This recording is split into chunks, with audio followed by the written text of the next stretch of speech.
DJ Dot in the building, and of course Ariel Castillo from Confetti Fog and Effects. If you guys are ready to get this thing started, here we go. Sandy, you want to hit him with that intro? Let's do it. Oof.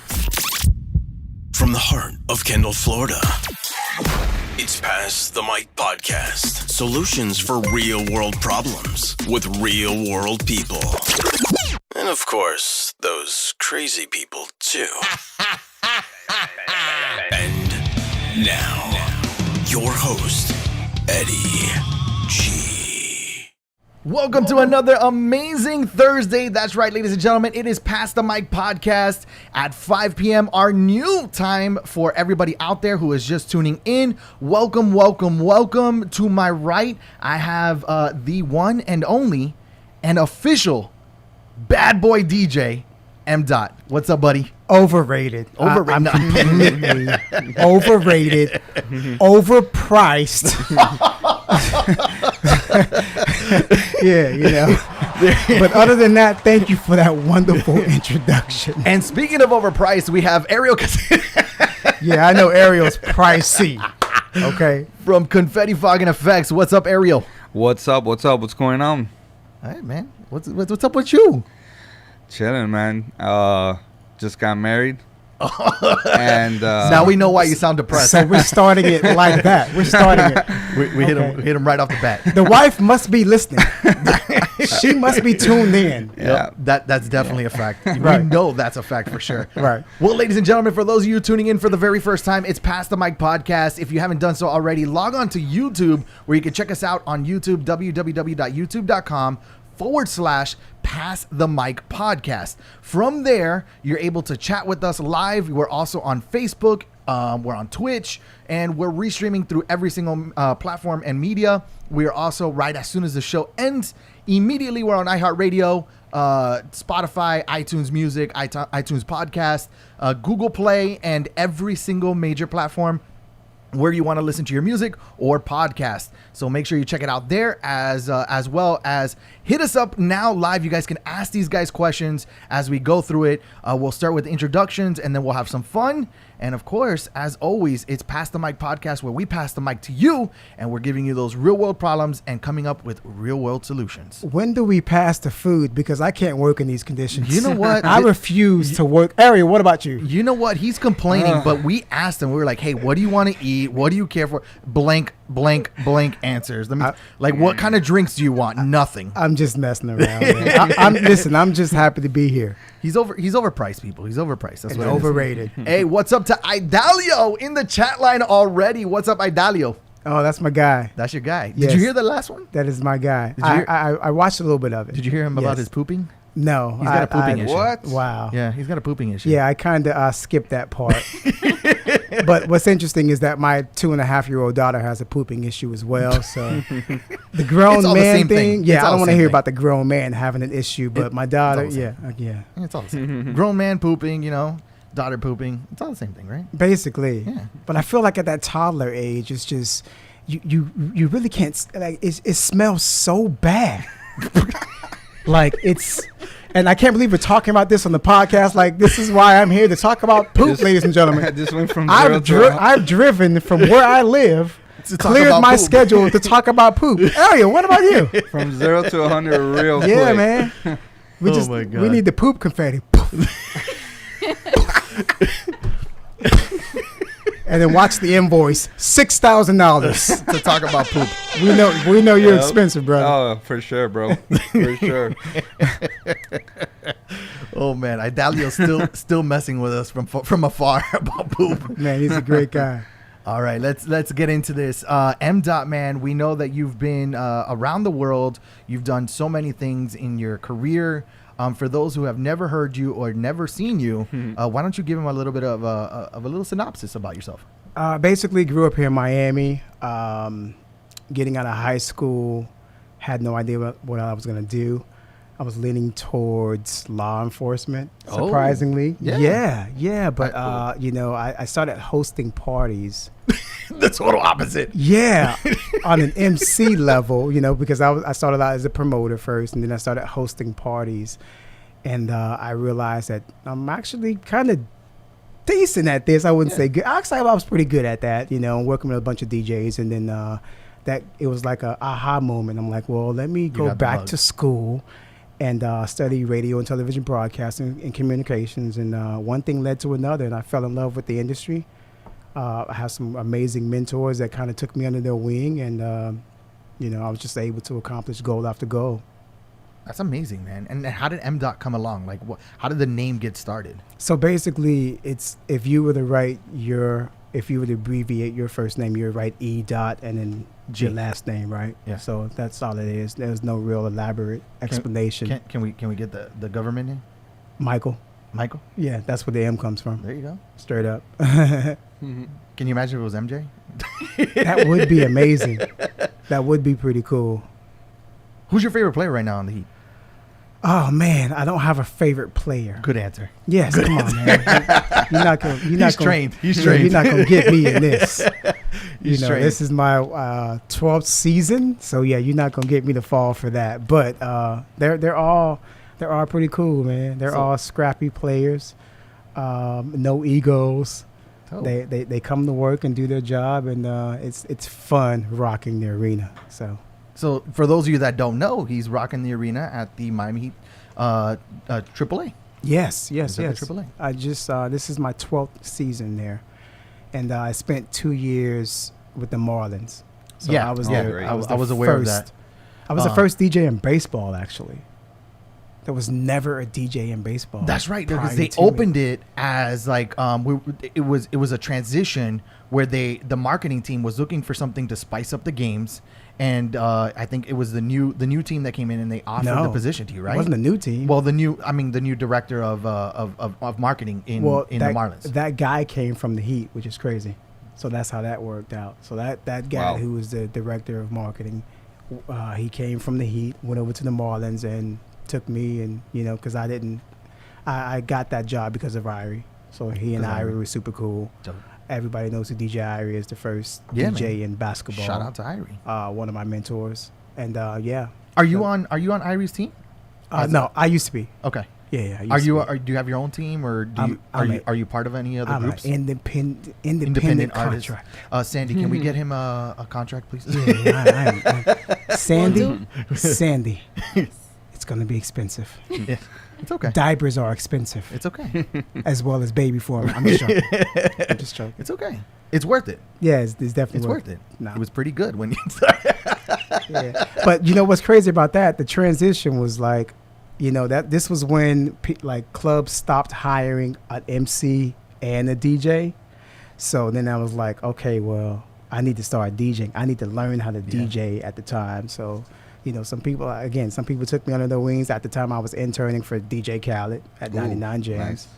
Nice. He would get records. He would get quadruple copies of records, and I would take 2 of them and stuff like that and work with them and practice, along with people like Mikey Sims, who's a Kendall legend. Sims, yeah. Conflict and EFX and Conflict. Dill and Shout all out these to guys. Conflict, Obscene. man.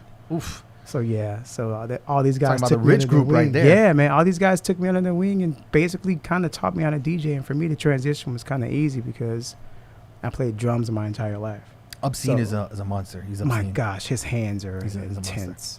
He's a monster. I loved watching him. I loved playing with him in Coconut Grove. Okay. That was the first time that we played together, and he was just getting started. Like, he had like this whole hip hop look and everything, and we were both main room guys, and it was really cool, man. Like, he always a humble kid, always really soft spoken. Yeah. I mean, Yeah. Obscene always had that obscene look, and he rocked it, man. Yeah. Like, he had this like swag to him that was like, it was cool to be a nerd. It's funny because Obscene is like, He's short, yeah. 4'1", and you look at the kid like, he's Big old head. yeah, kid wears he wears glasses, 4'1", Yeah. and you see him perform, and you're like, But he's like bigger than life. and I'm like, my gosh, I wish I could DJ at that level, every technical level. Like, he's just insane. Same thing with Conflict, man. Conflict, they're both beasts, man. Yeah, Conflict is really, really good. I love listening to him on I think it's not DJ City. He's on Club Killers. Yes, Club he's- Killers. Yeah. Club He's real Killers. heavy on that. I love listening to his mixes and what he's got coming out. So creative. very, very, very, very, very. Yeah. My favorite right now is Chris Villa.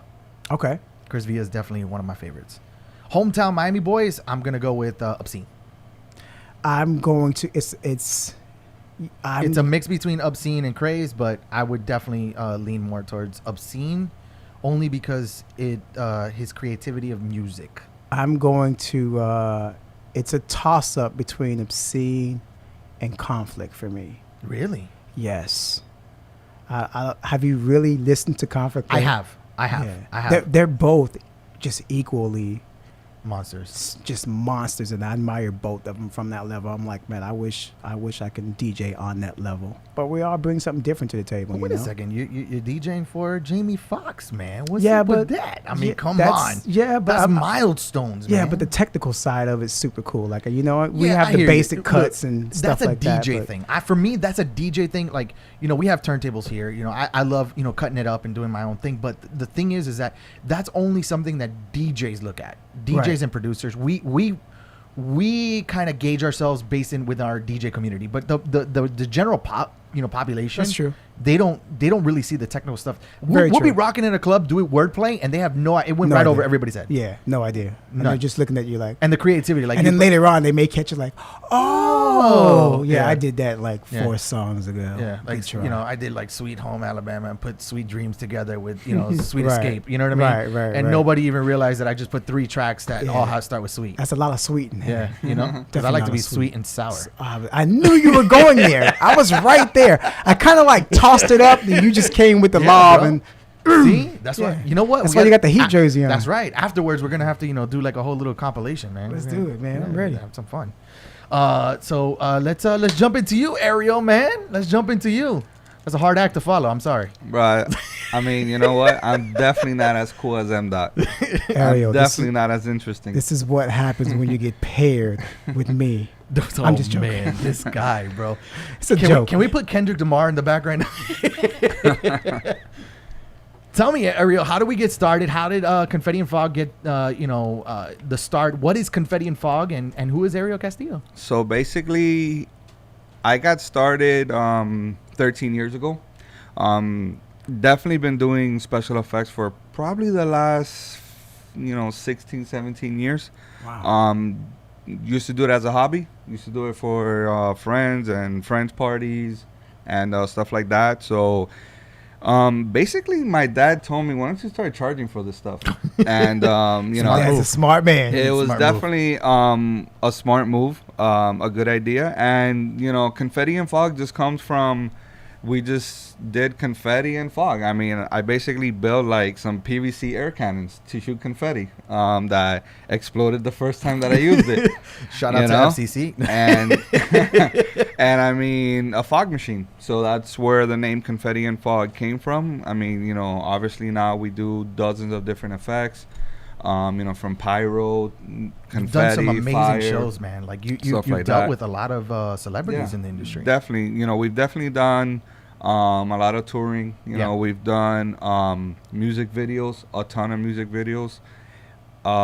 We've worked at the AAA. We've worked with the Heat. Big shout out to Dennis over at the AAA, the lighting designer. Yeah. Dennis is he's a beast. He's awesome. Super I creative. actually went to school with him. Yeah, I actually went to school with him, so I've known him for like. So it's a Miami thing. It's not what you know, it's who you know. Yeah. That's basically what it is. So basically, yeah, man, I just started charging for this stuff. People started asking me, oh, do you do this? Do you do that? I'm like, yeah, sure, I do it. I've never done it in my life before, but, some YouTube videos later and, a couple headaches later and stuff like that. You just get to learn all this stuff, and special effects. I mean, special effects hasn't really evolved in the last, 70, 80 years. It's been pretty much the same thing. It's kind of like the same The newest thing. thing would be the Cold Spark. Yeah, like the Cold Spark. I mean, the newest thing, yeah. So and a new form of gerbs. Yeah, and you know what I'm saying? Like, there's new form of doing things. There's new equipment, but generally it's the same way. Yeah, you know what I'm the saying? same effect. Atmospheric, bubble. Yeah, exactly. So yeah, that's basically my story, man. And pretty much 13 years later, we work with some big names, It's a big arenas, and I'm thankful, man. Definitely. Yeah. Shout out to Anthony Tony from True Audio. He's in the building. He's making fun of my farmer's tan, bro. Don't hate. Don't hate. Super hater. He's like, yo, you got the Heat jersey. You had to do it big, huh? Yeah, of course. They won last night. You it's a Miami thing. You represent when they win. You don't put the jersey on when they lose. Big things happening over with the Heat, man. Being a Heat DJ, was it everything that you expected it to be? Yeah, man, it's crazy. I remember going to one Heat game growing up. That just happened to be the game that they played the Bulls. So I got a chance to see Michael Jordan in like the 7th or 8th Envy you, grade. bro. Yeah. Well, but you got to put this in context though. We were in like the nosebleeds where you put a seatbelt on because you're so high up. What? It's the Like, you gotta electricity get in the place. Like you have a height requirement and you got to put the strap on to make sure you don't tip over. But, and that's cool. And then you look at it, 20 years later, and now I'm actually on the floor. That's crazy. Interacting. Yeah, right with- next to the Hyde. Yeah, interacting with or when I'm on the court in Yeah. hosting games and doing stuff like that. So, but it's definitely my dream job.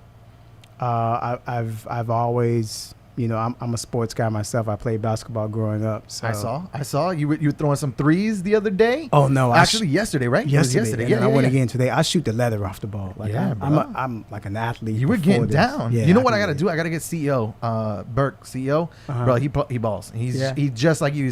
One after another three, and he'll go all the way around the court just hitting threes. Yeah, man. He'll ball up. So what we got to do is we got to set up a game, man. Yeah, we can go right here, Thunderplex, Let's do it. right here on the other side. I of can't the play. I'll airport. MC the whole thing. Let's get it. That's the one sport I'm not the most versatile. Well, you can go out there and embarrass yourself. That's true. and that'd be great content. Yeah, absolutely. That's kind of what is king. content kinda what is I do too. king. Yeah, we can replay that. Why y'all trying to do me like this? It's the truth. This is horrible. Yeah, man. Ariel, you're my only friend here.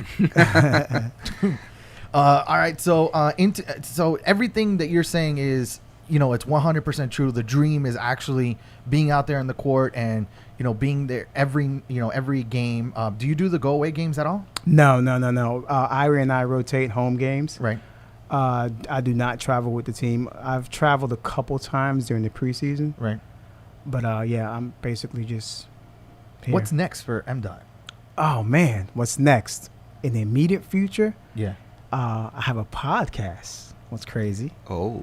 Yeah, man. Dun, dun, Yeah, man. dun. That's gonna be interesting. What's the name? Do you have a name yet? I can't disclose that information yet because there's going to be an official, thing. But Ooh. my idea behind that is that I was talking to a friend of mine who I grew up with, and he actually teaches people how to start podcasts and whatnot. Okay. So he and I were talking, and I've been sitting on this idea for about 2 years. Ever since I left radio in Fort Myers, I came back to Miami and was like, well, do you go and do weekends at a station, or do you do a podcast where you can really go into depth about?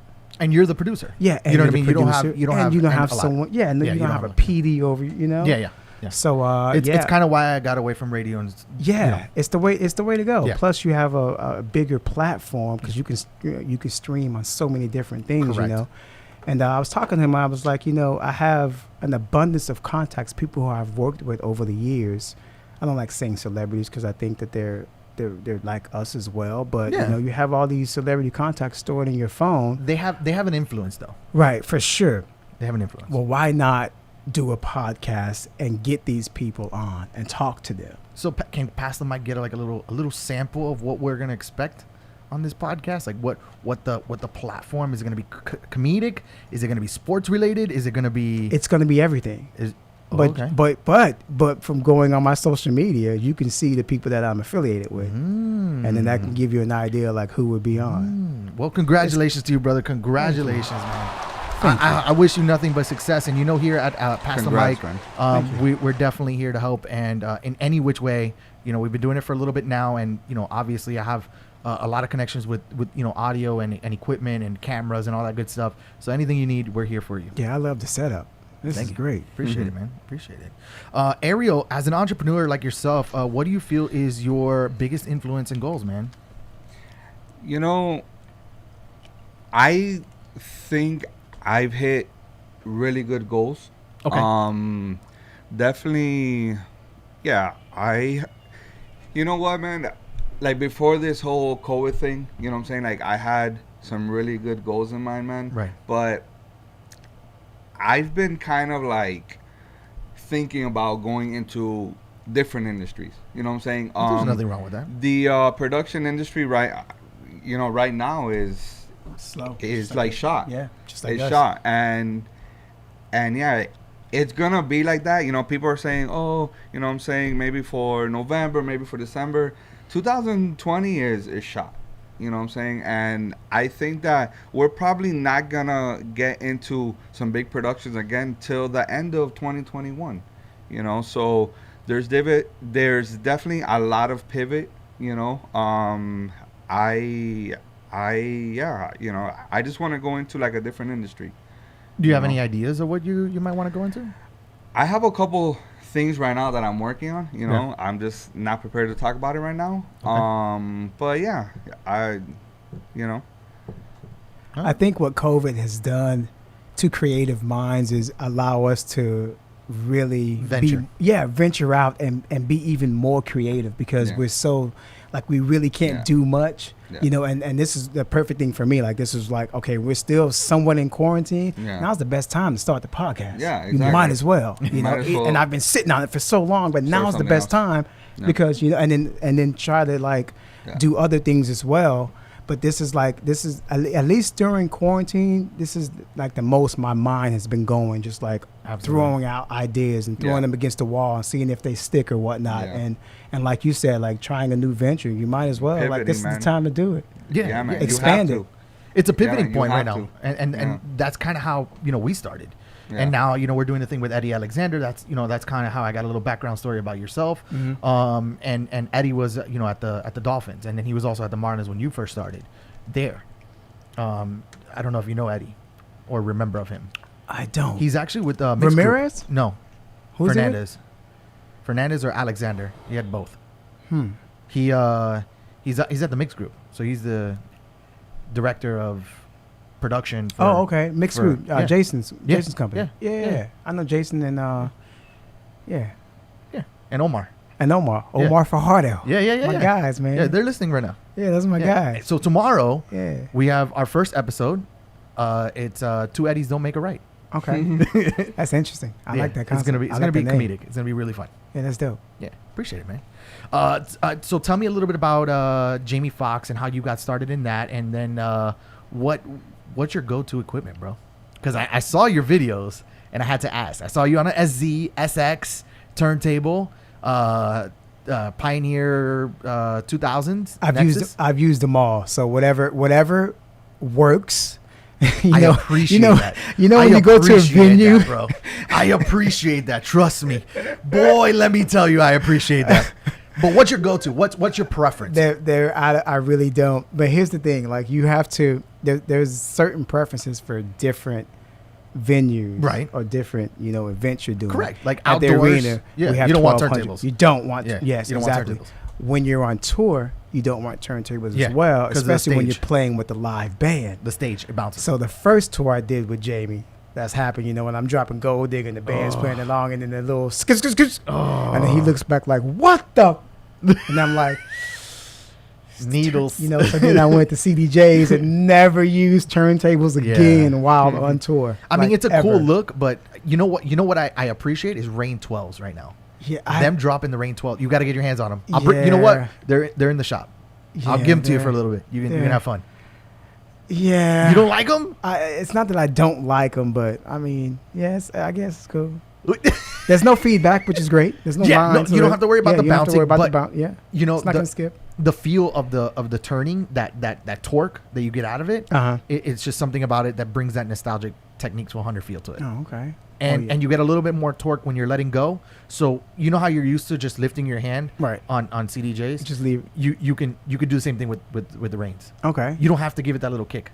Oh, I gotta try that out. Yeah, it's nice. It's really nice, and you could change the mat so if you want to feel it differently. That might be the new tour. Yes, 100%. tour. You get that look too, and it's bigger, it's bulkier. You could put like your logos on it. Yeah, but see, like when I'm on the road with Jamie, like he likes to DJ. He likes to come behind a DJ booth too and kind of mess around. Dope. So I Can don't he know, play? I don't know. Can he get down? He can. He knows the concept of let me go Baby scratch. and then drop the song. Okay. Which is great. So, but he has a really, really dope musical mind. So he'll tell you basically what he wants. He'll call out what he wants because his musical mind is like super cool. So he can put. Are you producing it all? Not yet. Have you gotten into it? Not yet. Okay. No, not. Is that in the future? I think it is. I think once I accomplish everything I want to accomplish, then I can put more time into it. Okay. If that makes any sense. Like I don't want to have my hand. Like I like having my hands in just about everything, but I think for production, like producing, you really gotta, devote a lot of your time into that. And I don't think I can be the same DJ host, podcaster, radio guy, television guy if I were to try to produce as well. Interesting. Yeah, Interesting. I like doing a lot of things at once, but I like trying to focus on that focus one on while that. you're doing it. Yeah, and when it kind of like diminishes, then I'll probably go into that area. Are you guys part of the Red movement going on right now? What's the Save Red events? What's the Red movement? Ariel? The Red Alert. Yeah. Are you part of it? Basically, yeah, it's a movement called the Restart Act. Mm-hmm. So they're trying for Congress to pass this act. Basically, pretty much 97% of all production workers have been furloughed or correct. So think yeah, about all the bartenders at the stadium. Think about Yeah. all the servers, anything like that at the stadium, and anybody who was in the event industry. Yeah. There's just no support from the government. Yeah. Zero. And basically, this is it's more like Awareness.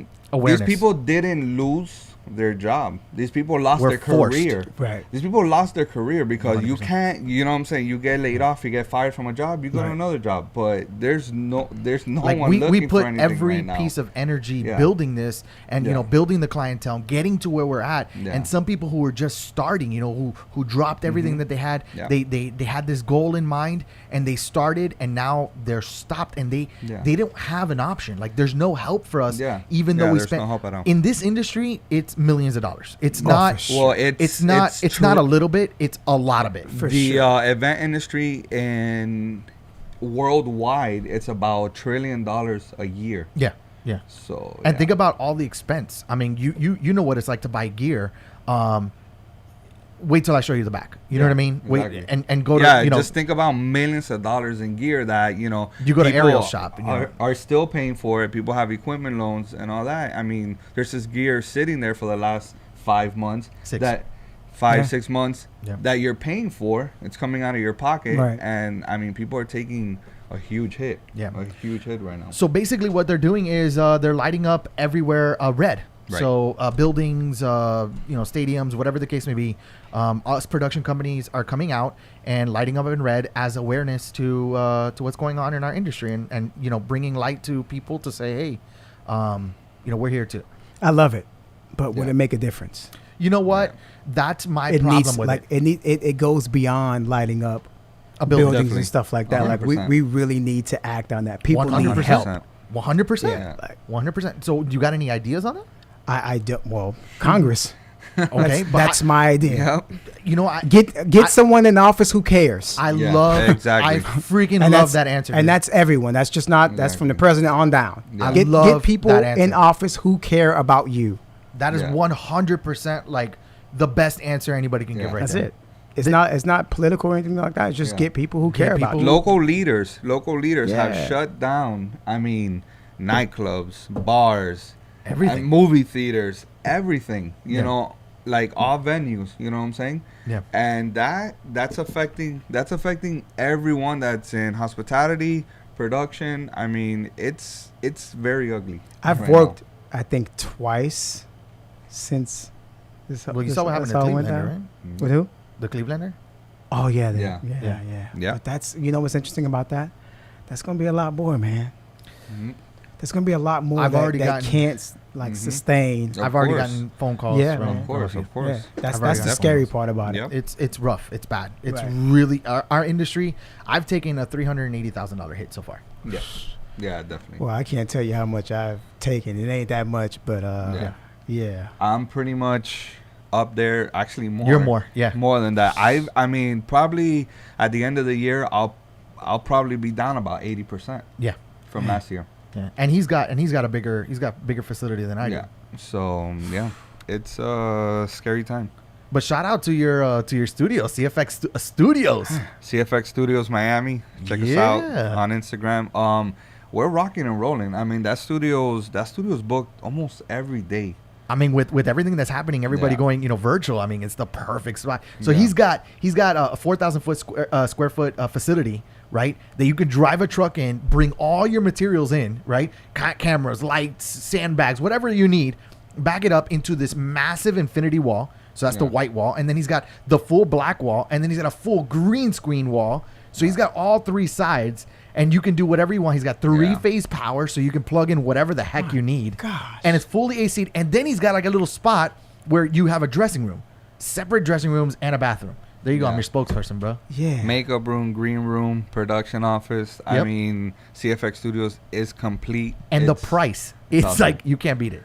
Yeah, you're definitely not gonna find any studio for that price. Yeah. Definitely. Crazy. So we gotta throw another gem in there. I'm with it. We threw one already. We gotta throw another one. I'm with it. I'm there. It We gotta was throw however you need super me. fun, man. It was super fun, man. Yeah. All right. How do you feel about the industry nowadays and the bounce back? How it may come? Do you think that we're gonna get forgotten after COVID-19? I don't think that we'll be forgotten. I think we'll just have to adapt. Have you and done any learn- virtual? and learn how to Mm-hmm. explore like our opportunities even more. Have you done any virtual events? Yes, Okay. I've been hosting the games actually virtually. No way. So tomorrow is. I thought you were there. No. So tomorrow is our first home game, but it's game 3, and I'll be hosting a virtual room with 50 fans.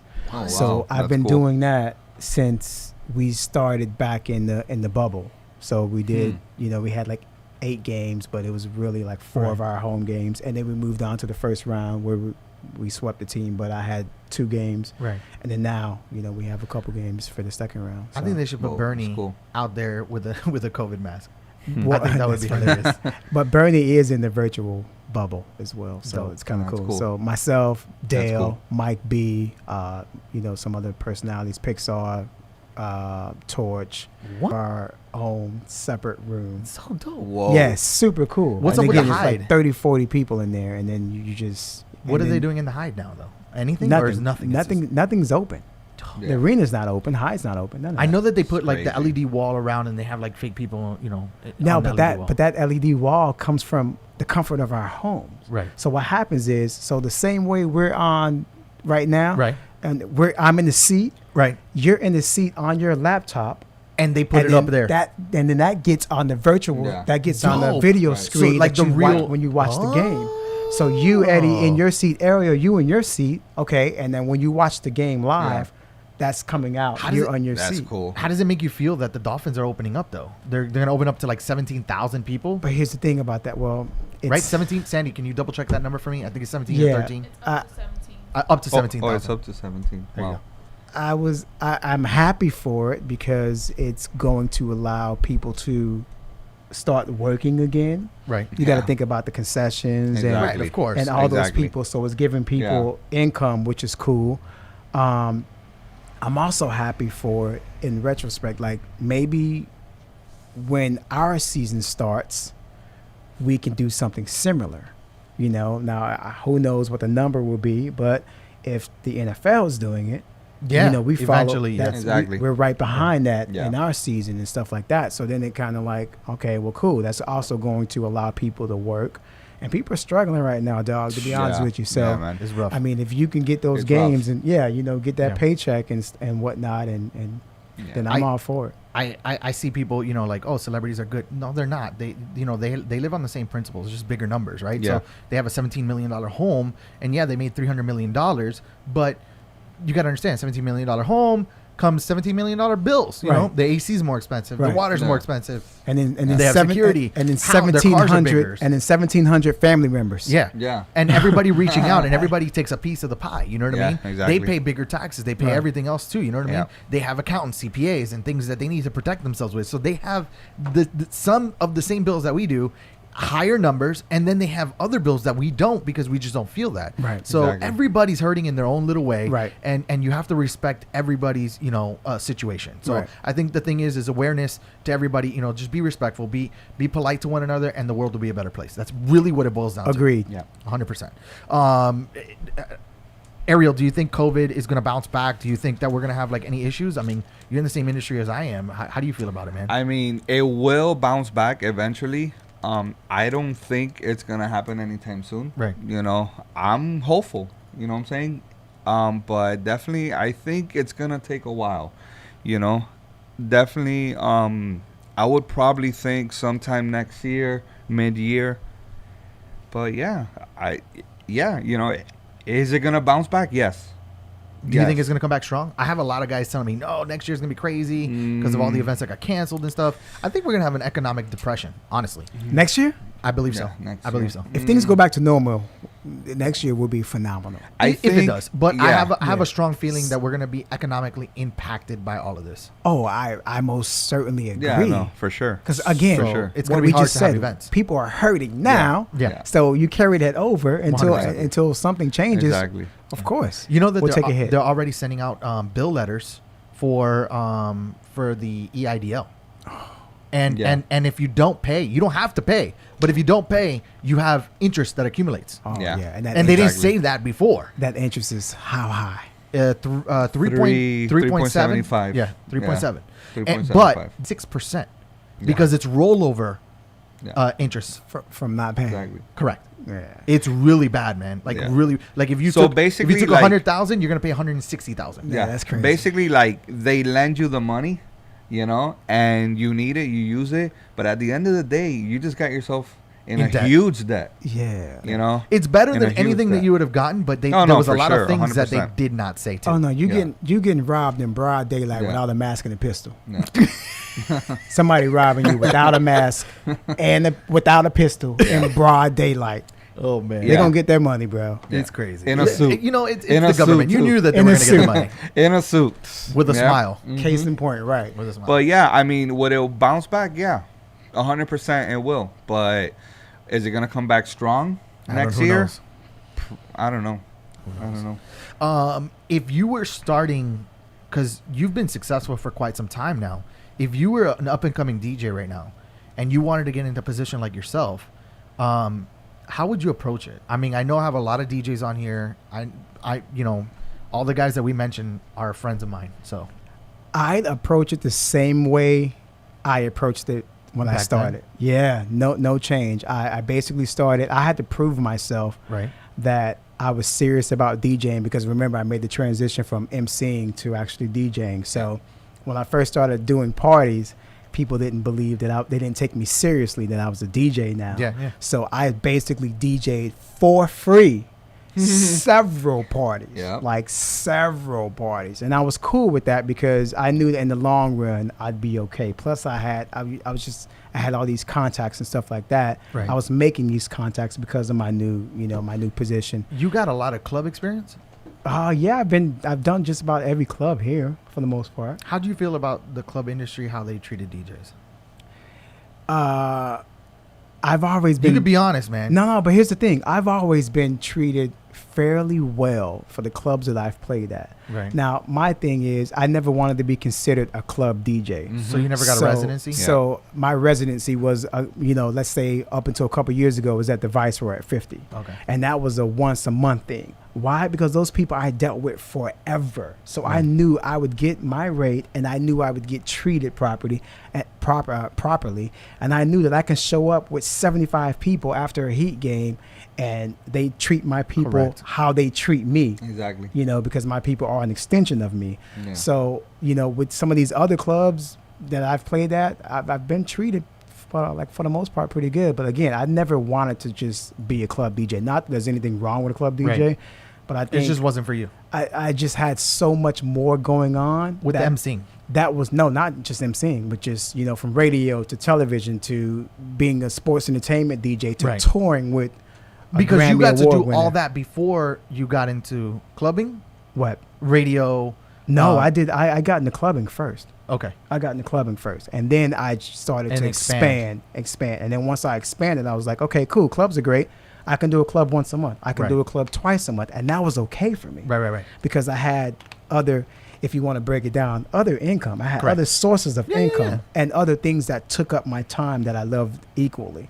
You know, so if I had to make a list, you know, clubs was on the, let's say it was, you know, it was radio and television, it was touring, it was, you know, sports entertainment with the Right. heat, and clubs would come right after that. Are there essential tools that you think DJs now coming up should really focus on and pay attention? I think you should like shadow DJs like how I did. Like I shadowed the people that I mentioned earlier. Correct. I shadowed them. And first of all, be willing to hear the word no several times. And that's fine, because for every no you get, there might be a yes somewhere down the road, you know, and you 100%. may have to start and just humble yourself. You may have to start, like, I mean, again, I started for free for Yeah. several, you know, events and parties and stuff like that. Humble yourself, you know, be willing to go out and do this event, you know, have the person maybe take care of you $50 for your equipment and whatnot and gas or whatever it is. And move on. and just surround yourself with people who are willing to help you get to where you need to be. You know, like Right. it's no longer a matter of if you know people. Exactly. That's been gone. That's long gone. Yeah. It's a matter of if that person is willing to. Yeah, Eddie, I know you, but Right. are you willing to help me get to where I need to be? Absolutely. Because you can know me all day, and in this industry, shit, everybody hate on everybody. 100%. So if I 100%. know you, that's great. I know you, Ariel, that's great. But you know what? You may not want to be willing to help me, but Ariel might be willing to help me. And if so, I'm going to roll with that guy, because that guy will take me to the Yeah. place I need to Right. be. And that was Irie for me, you know, along with other DJs. And they took me to that place by, you know, helping me out and helping me get And to where I develop you. need to be. And super developed, like, you It's know, amazing, because of man. people like that. Shout out to them, man. Shout Yeah, out to man. them. Awesome. You know, And that's Khaled. I Khaled's believe another that's one. needed in the industry more. I think so. I think we all like, and I, you know, when younger DJs come and ask me all the time, or they email me, or they see me at a game or whatever it is, I tell them the same thing. Like, hey, take my personal number. If you have any questions, hit me up. I'm cool. There's a lot of egos. A Yeah. lot of egos in our industry. Well, Exactly. that's life in general. You know, Yeah. I think there are, but we don't have to be like that. We're not at a level where we need to be egotistical. You know, for 100%. what? Just help the next person out. I Yep. agree. I agree. And now we have YouTube. Yeah. That's our only other option there. All Yeah, right. man. So, being on the radio was the inspiration behind it? How do you feel about the transition? Was like going from MC to radio? Probably was pretty straightforward. So what's crazy is that I've always wanted to do radio since, you know, when I went back to college and stuff. And when I went to Dade, they had an AM station, 1600 AM. So that's where I first got my start. Actually, I'm lying. I got my first start in radio with DJ Effect on an underground radio station. And this was when I was still MCing, okay? Dope, bro. So Effect was the DJ. I was the host. This It was a early 2000s. pirate radio, early 2000s. Yeah. Pirate Yeah, radio. yeah. Okay, I think now, I remember it and I'm too. so afraid to say this now. This is when Danny Days was throwing maybe down they're pirate listening. radio. Danny Days is one of my guys, man. One of Yeah. my guys. We show love on social media all the time on Instagram. He's and another stuff. monster too. Yeah, he's a beast. You know what? His creative mind's out of He's this world. You know, I would love to see him go back into mainstream though, because he's a monster. Yeah, but he's He's deep now into the house and trance, real deep. like super. Like he's very well known in other countries. Yeah, because this is on Instagram. If you're listening, I still have to record that track for you. So Danny hit me. He's like, yo, M. Dot, I need, I'm dropping jewels today. He's like, yo, M-Dot, I need your voice for a track. I said, Danny, you can have whatever you like. You can have my voice. You can have my eyes. You can have my firstborn, dog. Whatever you need, I got you. Yo, we got to link up, man. You know what we got to do? We got to get everybody in the industry that we know together and just make it happen. Yeah, I'm with it, man. Ariel, we're going to make it happen, dude. Let's do it. We're going to make it an after COVID event. I will sponsor all the audio and visual. Let's do it. And I'll Ariel sponsor will the bring studio. all the stuff. Yeah, and I got a The gang studio of special Popeyes. effects. I got a gang of Popeyes coupons that I can Whoa. use. Chicken sandwiches The for chicken everybody. sandwiches for everybody. Fire. He's going to be like Oprah. Fire. You get a chicken sandwich. You Everybody. get a chicken sandwich.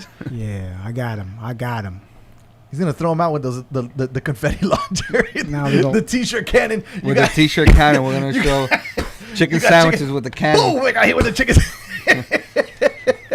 Get it, man. I'm with it. All right, let's get into some fun. What do you guys say fun? I'm with it. Do All it. right, let's do it. All right, so it's called This or That segment. It's basically you can choose this or you can choose that. You know the famous song, You Can Get With This or You Can Get With That. All right, so we're going to do it. Ariel, you're going to join us with this, all right? You ready? All right, let's do it. On the count of 3, you can get with this or you can get with that. You can get with this or you can get with that. You can get with this or you can get with that. Here we go. This is This or That segment. Let's start it off. You have to choose one, and then I'm going to ask you why, all right? Everybody that's listening in and tuning in, I know that you guys are watching because we have it, you guys hidden in there. I could see it already on Facebook, on YouTube, on Twitch. Sandy, make sure you get them on your end, and here we go. We're going to start this thing off.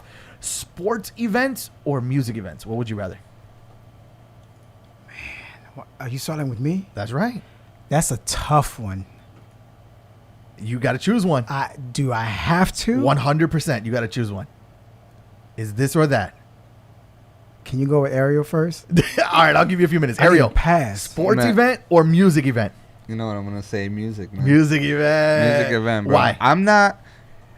I mean, you guys are going to kill me for this. I'm not really a big sports fan, man. Okay. You know what I'm saying? It's all good. Not everybody. Yeah. So, music events is my bread and butter. Okay. You know what I'm saying? So, I mean, there's nothing But like... do you enjoy going to music events? I do enjoy, of Okay. course. Have Yeah. you been to a sporting event at all? To a sporting event? Yeah, man. Okay. Of course. Of All course. I mean, I've never been to a football game. I've never been to a football game. You got to take them to one of FIU ones, bro, because come those are on, even man. better. Come on. Yeah, college games are so much better Yeah, than I've than never NFL been to a games. football game, man. I got Gone you. to a couple Heat games. Sandy, Obviously, let's get with the team and let's get some tickets for Ariel. I'm gonna take you to your first Nice. game, bro. let's do Let's take it. it to your first Sponsored by Sounds Pass the Mic Podcast. PTMP Live. There you go. Wow, nice. All right, I'm coming back to you. Yeah, but see, I have a 2-part answer to that. Yeah. I'm different.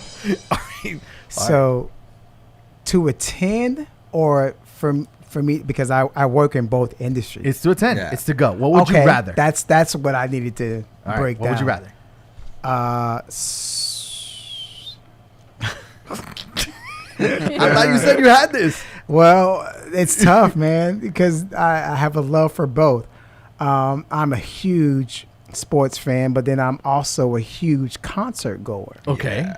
But which one takes the edge? Which one gives you that little bit more satisfaction? Eddie, you're putting a bunch of pressure on me without bro. a pistol in your hand. It's all good, man. It's all good. You don't listen. Don't even think about it. Just say, "Ha." sports. All right, that's it. That's it. See, you There picked you one. go. That's it. There you That's all you go. needed to do. We got the first one out of the way. That's tough. And Thank this is God only there's the first question. Thank God there's only 8 more. This is only the first question. I'm sure the rest are easy. Sandy, I'll say music events. music events. Yeah. Why? After working in the industry, definitely music events. Okay. Yeah, I enjoy music events more than I enjoy sporting events. I really enjoy the action in the sporting events and the relaxation of being able to like do everything, enjoy it kind of like laid back, get that like VIP treatment. I've been, in pretty much all of them. Mm-hmm. And really, there's certain sporting events that I like more than others. Like going to the game. Like football games, I enjoy, but I see me following on the screen a lot more than looking down. Now, Yeah. But when I go to a basketball game, it's the same thing. If I go to a Marlins game, I'm in the game. Like I'm watching them. for So- me, I think Basketball's hard to follow on the court. no, it's too quick. No, it's easy. I think it's too quick. Like you don't really have to know anything about the sport to understand basketball because it's so fast moving. No, like it's the football is more penalties. complicated. No, I find Because it you got- opposite. I No. find it opposite Well, because basketball, the penalties come when you really don't see it because you have to be right in the middle of the court. Yeah, but football, you got more people to stare at, and you don't really understand what's going on until, like, most people cheer for touchdowns. A lot of people maybe not cheer for first downs and stuff like that. Or I like when they dunk. I like when they get aggressive on the games, and you're down to like seconds, and the defense is kicking in. I really enjoy it. You know what I mean? Like there's something electric about it. But following the game, even from the 100 stand, because that's normally where I'm at, yeah, you got money. it's tough. It's tough.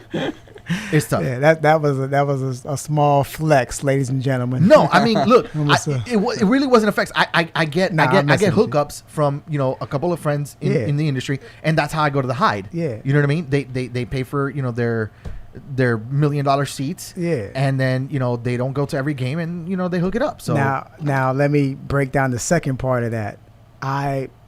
I enjoy performing at musical events. There's nothing like being on tour and hitting a different city. 100%. When I did the event for Black Eyed Peas, it was crazy. So like that's It's what's electric. super cool. So yeah, I love going to both, but if I had to choose, like you made me choose, it'd be sporting events going to. But I love being at a music performing event. at a Yeah. music event because again, That's cool.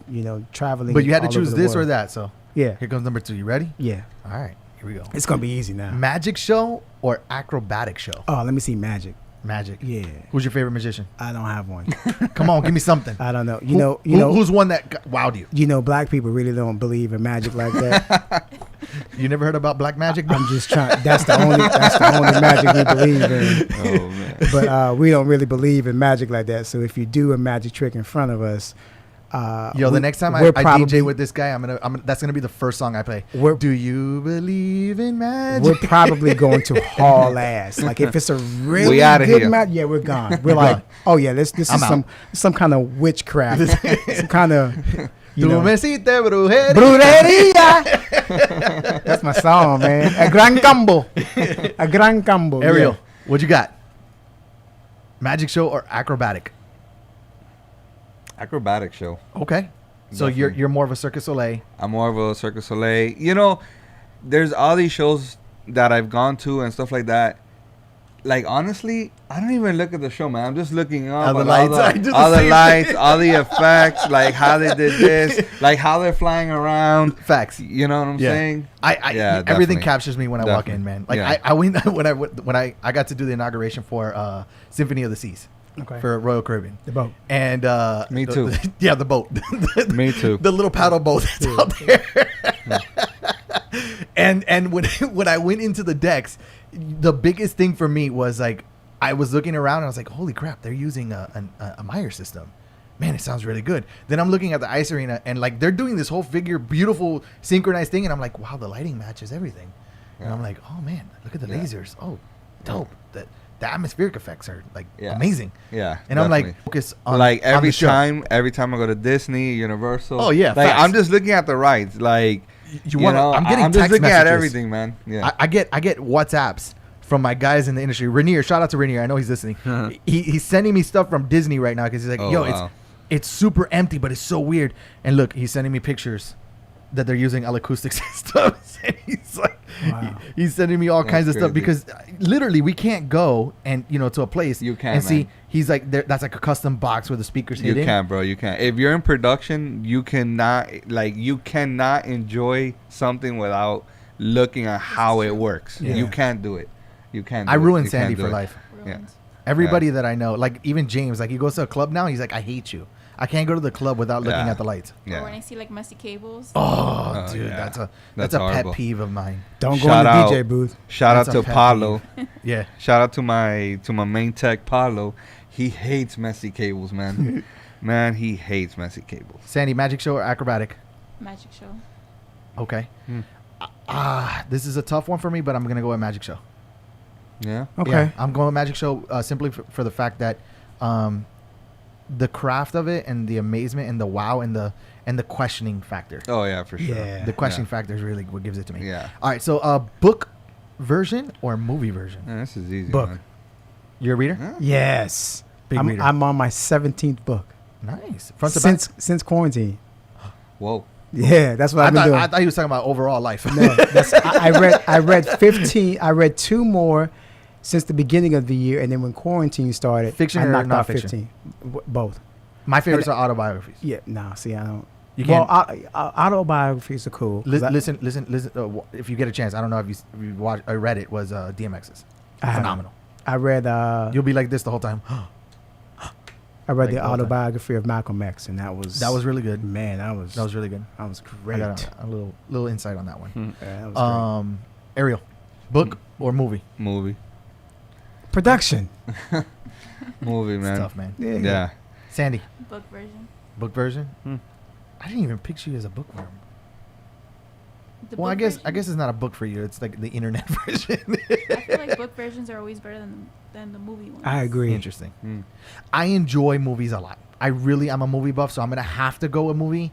But there is something electric about books that you can make something in your head. The problem that I have with books is that after I watched the movie, it ruined it for me. Yeah. The movie kind of ruined it because I imagined something different. Like I made my own storyline in it, and I pictured the character a certain way. So, I prefer the movie, and then afterwards I'll read the book because then I can visualize what they had in their mind and what I would have put in my mind. So I'm gonna have to go movie. Yeah. I would rather watch the movie first, so that way I don't get ruined by it. Because Okay. there's something about Hollywood that I enjoy. Again, the production value of it. I And for guess. me, it's like I see a movie, and then I go back to the movie, and I see how they did all the stuff behind the scenes. So I'll probably watch the movie 3 times, just so I can see all that stuff. all right. But so- are any of you readers Yes. as well? no, I'm not. See, that's why I'm you not chose a the movie huge- version. I'm not a Yeah. huge reader, but Yeah. I Yeah, me do neither. read. Yeah. I mean, It's I'm just- not a huge reader. I read more like short scripts and magazines and Right. things going on. You know what I mean? Like I watch your interviews with the other DJs that you have on YouTube, your other podcast too.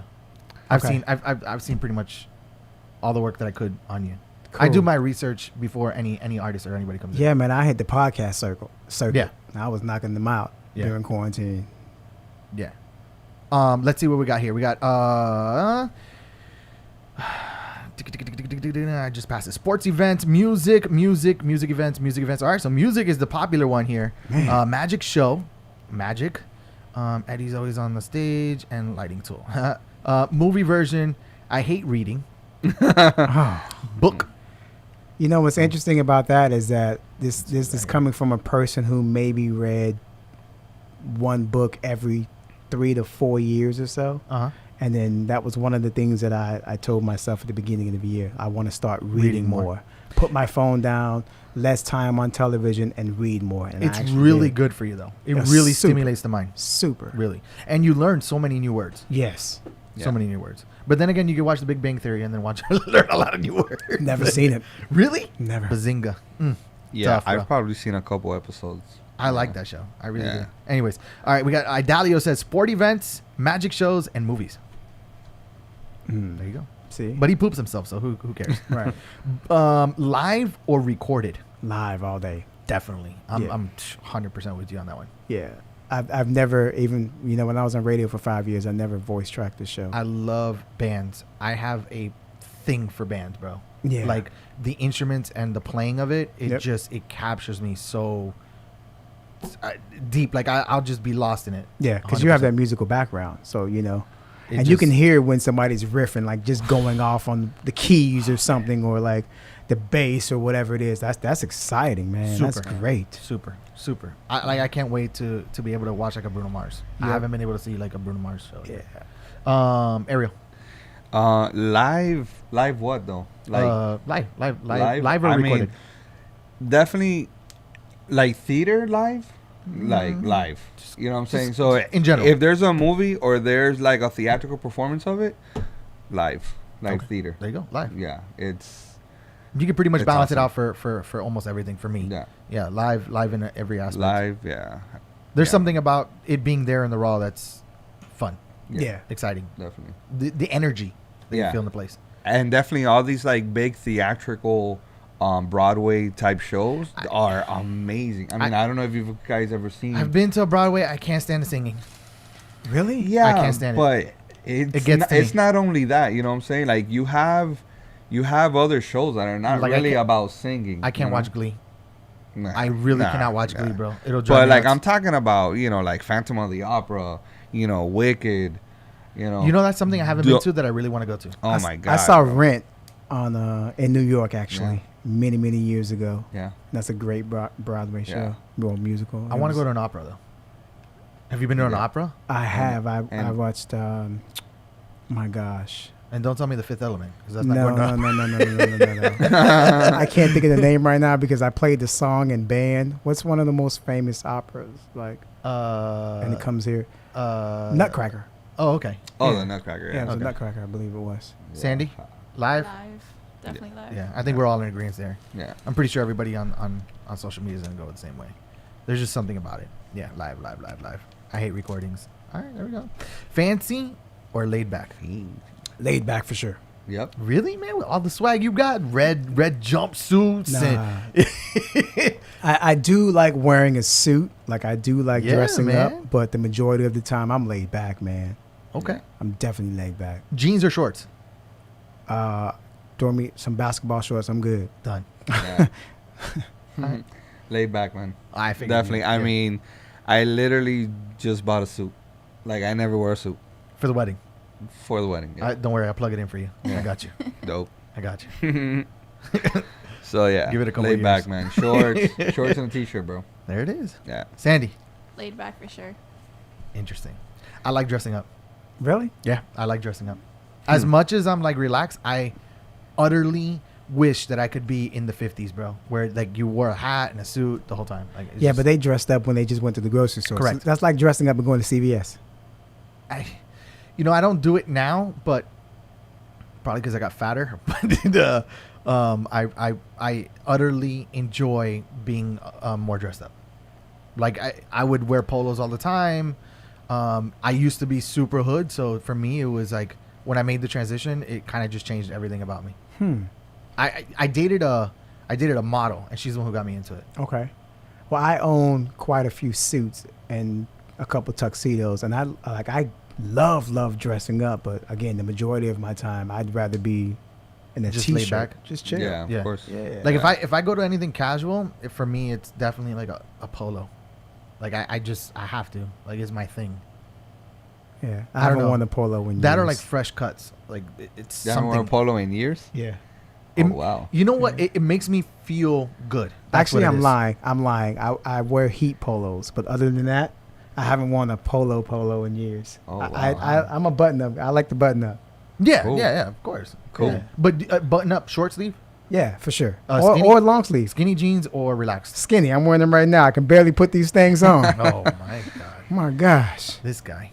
Yeah. Whose man's is this? Somebody come get this. I man. don't know, man, but that's all that running and playing basketball. This is why I do He's it, so I trying- can put these skinny jeans on. He's trying to put those skinny jeans on so he can flex when he's walking down the You can street. actually feel my pulse right No, in I'm these good. I'm jeans. chilling. My hands are on top of the desk. Ladies and gentlemen, they are up.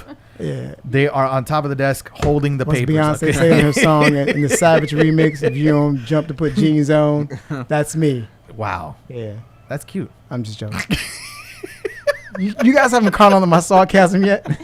I've been dishing it out the It's cute, entire bro. time. It's cute. Don't worry. I see the ripped jeans. It's all good. Yeah, It's 2020, man. We don't judge. no, All right. Fridays or Saturdays? That's easy too. doesn't matter. Doesn't matter. Nah, But you gotta pick one. Saturday. Saturday. Yeah. All right. Ariel. Saturday, man. Sandy. Saturdays. Yeah. There's too many songs about Friday. I'm gonna go with Friday just in spite of you guys. Just in spite. Yeah. It's Friday night. Payday. It's like it's Friday, man. Yeah. Good day. Yeah. True. Most That's people true. get hammered on But Friday. the majority of people work 9 to 5. Yeah. Exactly. And Exactly. they just got off on that Friday 9 at to 5 5. o'clock, so 9 to they're 5. probably defeated by the time they get home. Nah. So if you had to pick a day to go out, the day would be Saturday most Yeah, likely. definitely. See? Not you, because you're in entertainment and production and all that stuff, but the majority of people that work Yeah. a 9 to 5, Yeah. they're really not going out on a Friday, bro. They worked all week. You know, they're tired as hell. By the time they get Yeah. home, they're done. But if they do have to make plans to go out, it's gonna be on Saturday Yeah, for sure. bro. Okay. Friday's more of a takeout type of day, you know, Netflix. Right. Yeah, definitely. Right. And then Saturday get it popping Yeah. Chips on your sandwich or chips on the side? on the side. Opa like a cheeseburger, chicken head fry, McDonald's hamburger, and McFlurry on the side. Get my chips on the side. All right. Bro, depending. I mean, if it's This like, isn't a depending segment. if all right? it's like a this or that. if it's like a ham and cheese sandwich, man, on white bread, then yeah, we're gonna do like Doritos, cheese Doritos, then inside the sandwich. That's weird. I've No never way. eaten chips on a sandwich in my entire No? life. You know, Never. You should try. It's fire. You know you're a fat boy when? When you have your chips inside, just in case Yeah, you bro. forget them. My sandwich has to drip off the side of me. Like the grease is just gonna. Oh, no. My finger looking good, bro. Wow. Don't Yeah. like that. But I eat the chips on the side. The thing is that I put the sandwich in my mouth and then I throw the chips in. So thing. Yeah. I don't know. You do the same thing, right? Yeah, for sure. Same thing. Yeah. Yeah. I put my chips inside the sandwich, but it kind of throws me off a little bit. I just don't purposely put them on the Exactly. sandwich. Yeah. Like It that's, throws I you think off. that's kind of Yeah. weird. Like, Yeah, do you throws guys eat your chips first or while No. you're eating your Wow. sandwich? Wow. So if I take Yeah. a bite of this ham and cheese sandwich, Yeah. I'm gonna I'm grab gonna 2 or chip. 4 cheese puffs Got you. and do it at the same time. Gotcha, It's all gotcha. going to the same and you place. stuff Gotcha. it in there too. Yeah. Yeah, because for it's got to sure. like mix in there. Yeah. Yeah, I feel You you. gotta swish and then It's you cool, know, bro. You- knock it down with some water. You True. undercover, True. You undercover, fat boy. That's cool. Man, for sure. I like it. That's why I like it. run and do all the things that I do so I can afford to do that. You think I'm out here doing that for no reason? No. And I have a sweet tooth, dude, like a major sweet Really? tooth, for sure. Ice cream or like just candy? No, ice cream make my stomach do the Doo-doo? Cabbage Patch and the Tootsie Roll.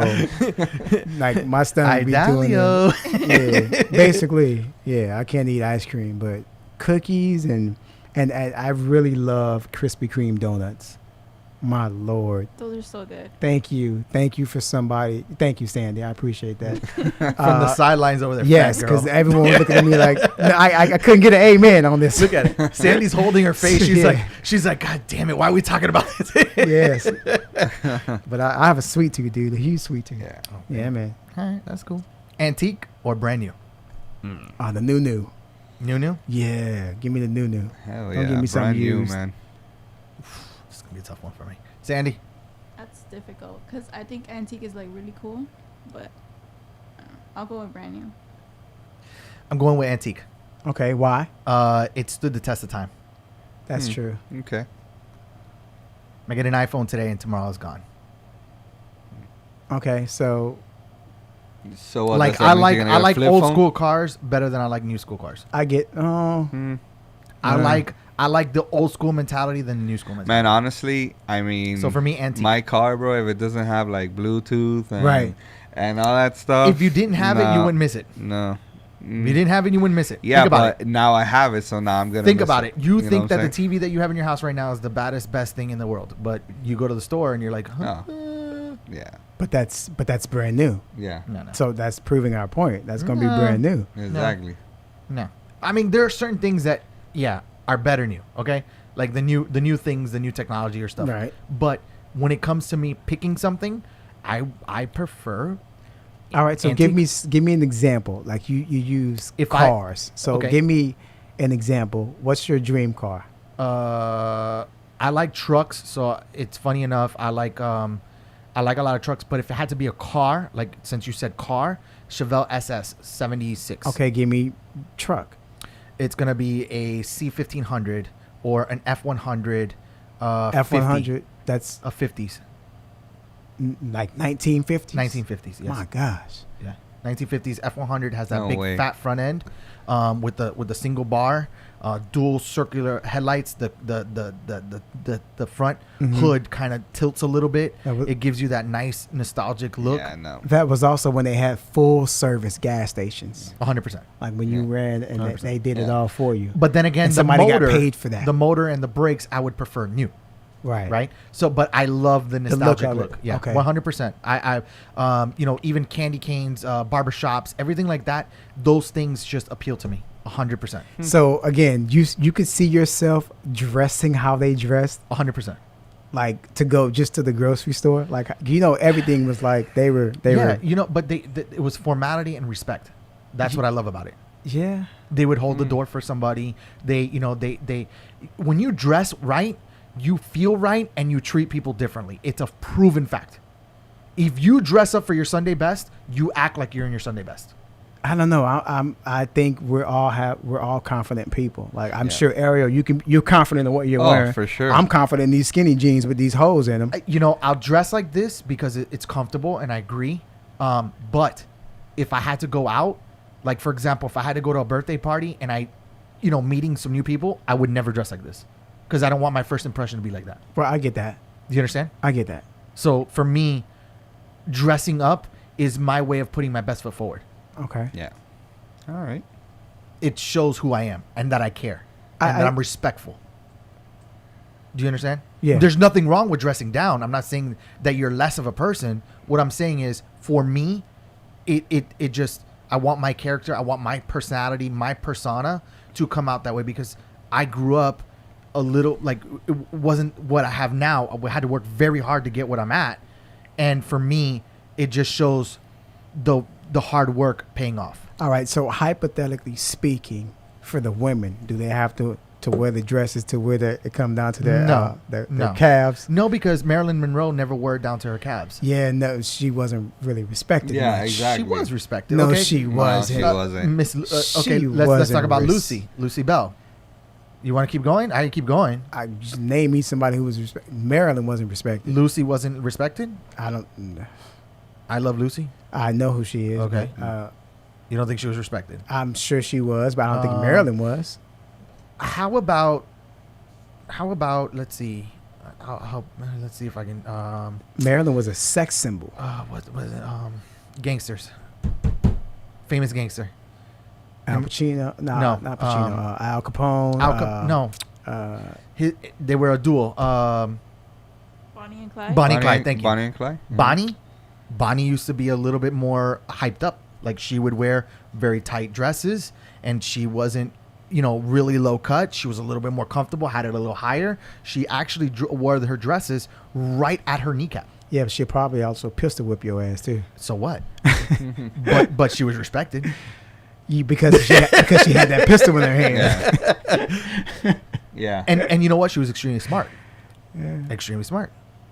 Nothing wrong with it, man. I'm telling you. No, I mean, I'm telling you. to each his own. Bro, look, I think honestly, man, if you have to get all dressed up and, to go meet somebody, Mm-hmm.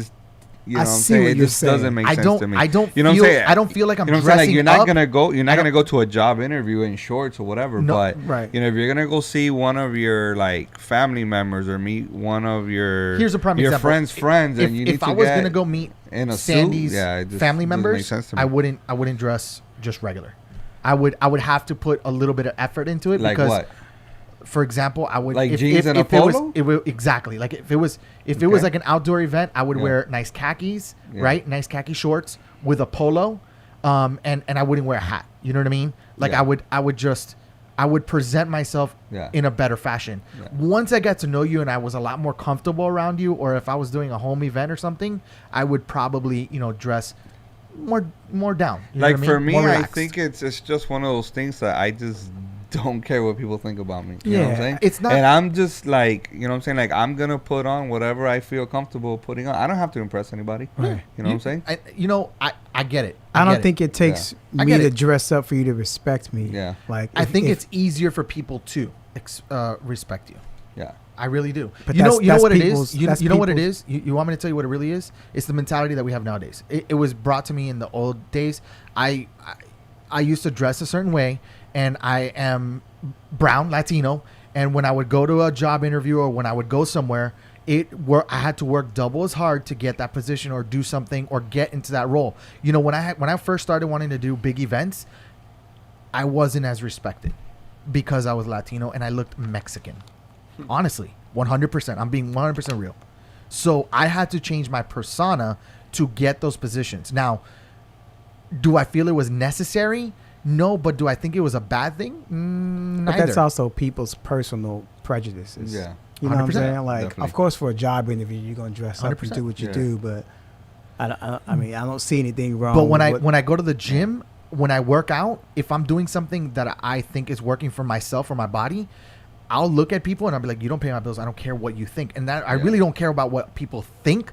But at the same time, I'm not going to let something hinder me. For example, my tattoos, they're mine.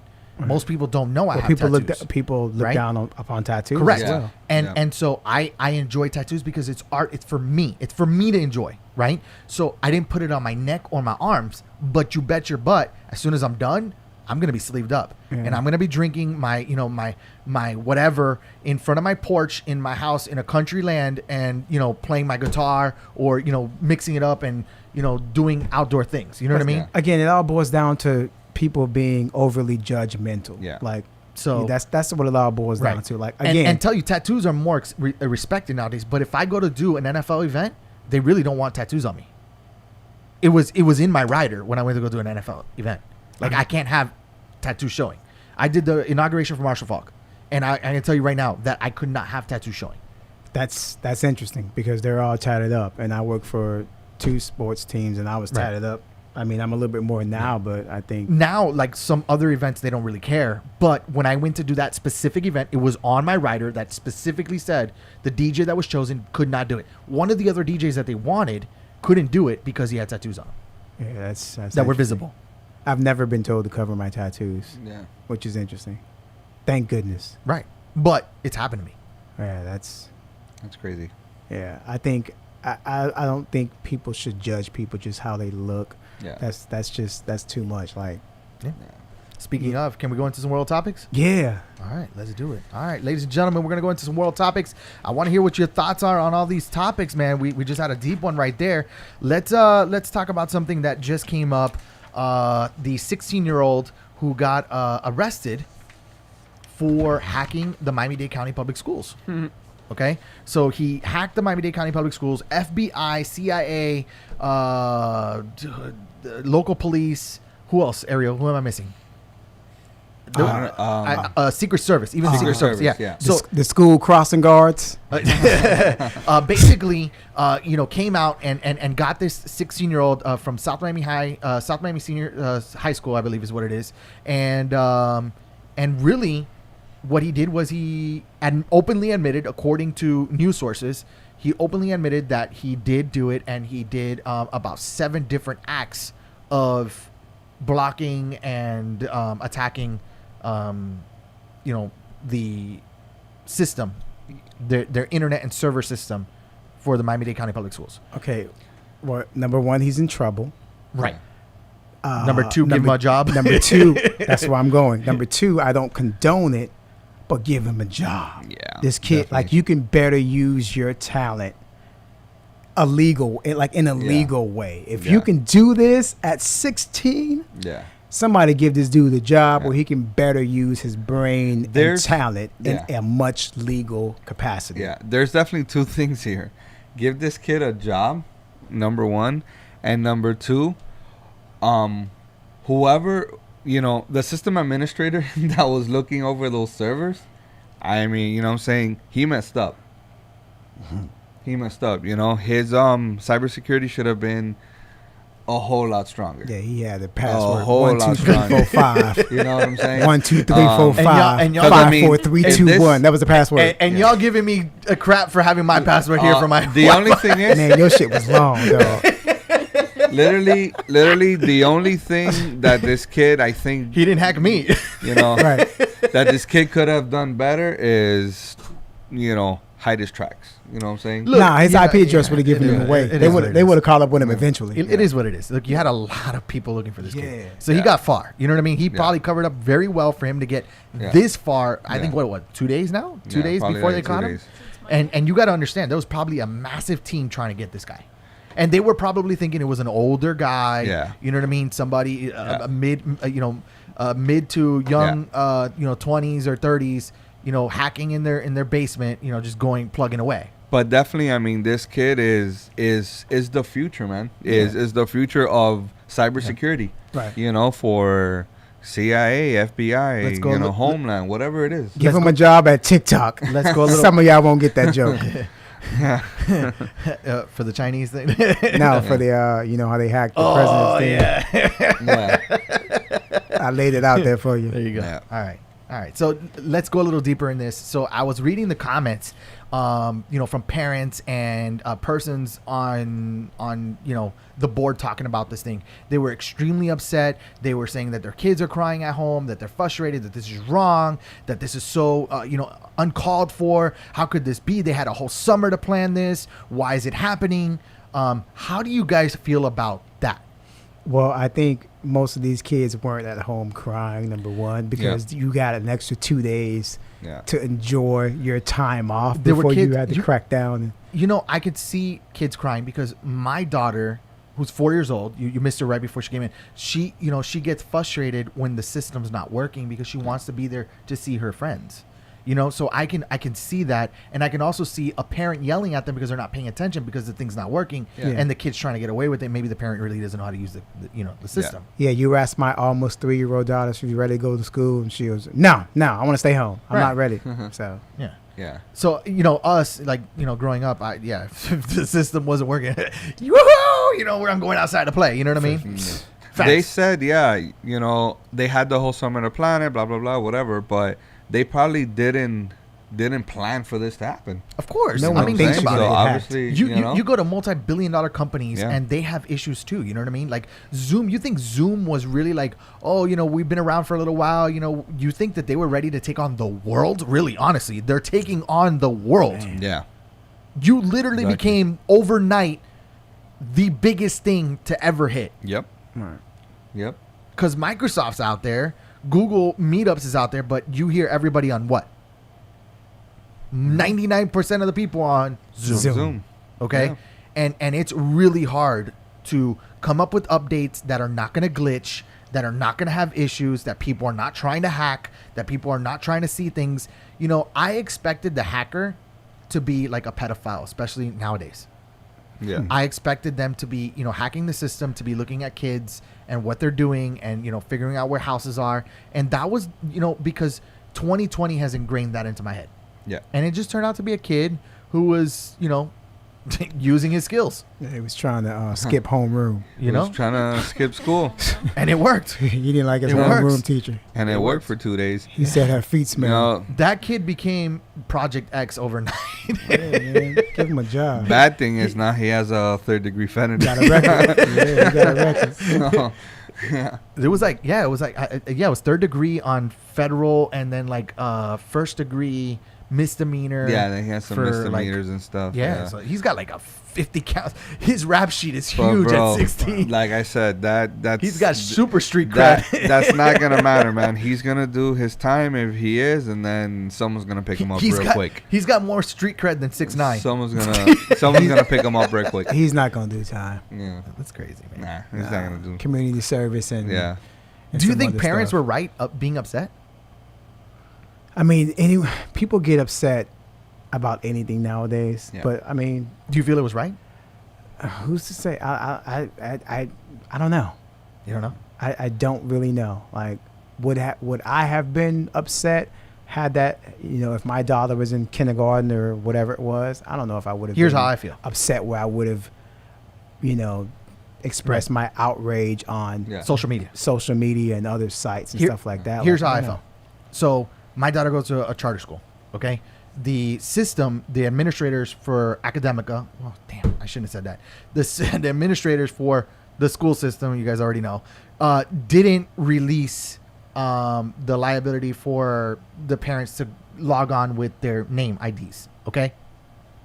So basically, their system is very safe, and basically, you have to give your email and your information in order for you to be approved to go to the Zoom.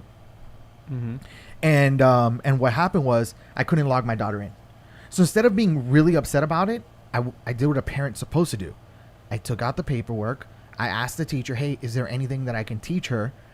She sent over some stuff, and I worked what I could with my daughter. Right. Yeah. Be a parent. Right. Pick up a book and start doing what a parent's supposed to do. Right. Get busy. If you're upset with the way the education system is, do something about it. Right. You know what I mean? Well, some Stop of these, bickering about it and do something. I'm sure the parents who were upset, were the parents that, okay, you sit your ass right at this desk, do your schoolwork While on I this go do what I computer, gotta while do. I go do what I have to do. Exactly. And those are the people that were outraged. But it doesn't mean that you couldn't take 2 seconds to print out a little workbook and have them work on something. Yeah. You know what I mean? Like you're Definitely. going to tell me with the internet and everything that we have at our fingertips, we're not talking about going to grab an encyclopedia and working a full-out project like we had back in the day.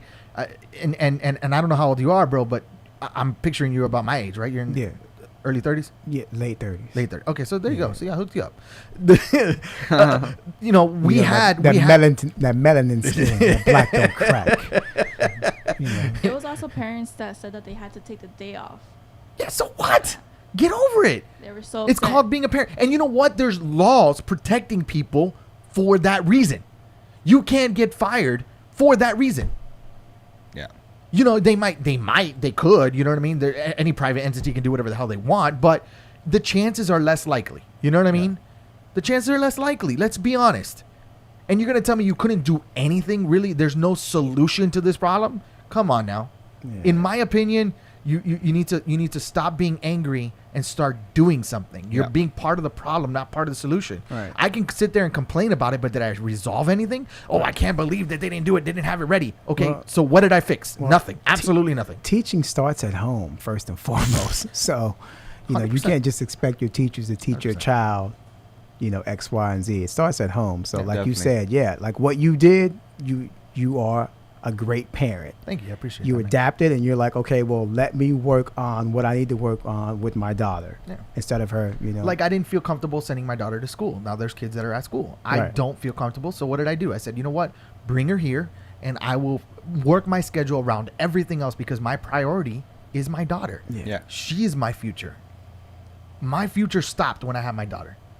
I can work on the things that I want to, but when something comes up for her, it's her. She's priority number one. Right. Yeah. And that's real parenting in my book. It is. You know, and people need to stop and really realize that and put that into perspective. Honestly, they don't have control of this either. They didn't do anything wrong. They're at here all. innocent, and you're supposed to show them the way.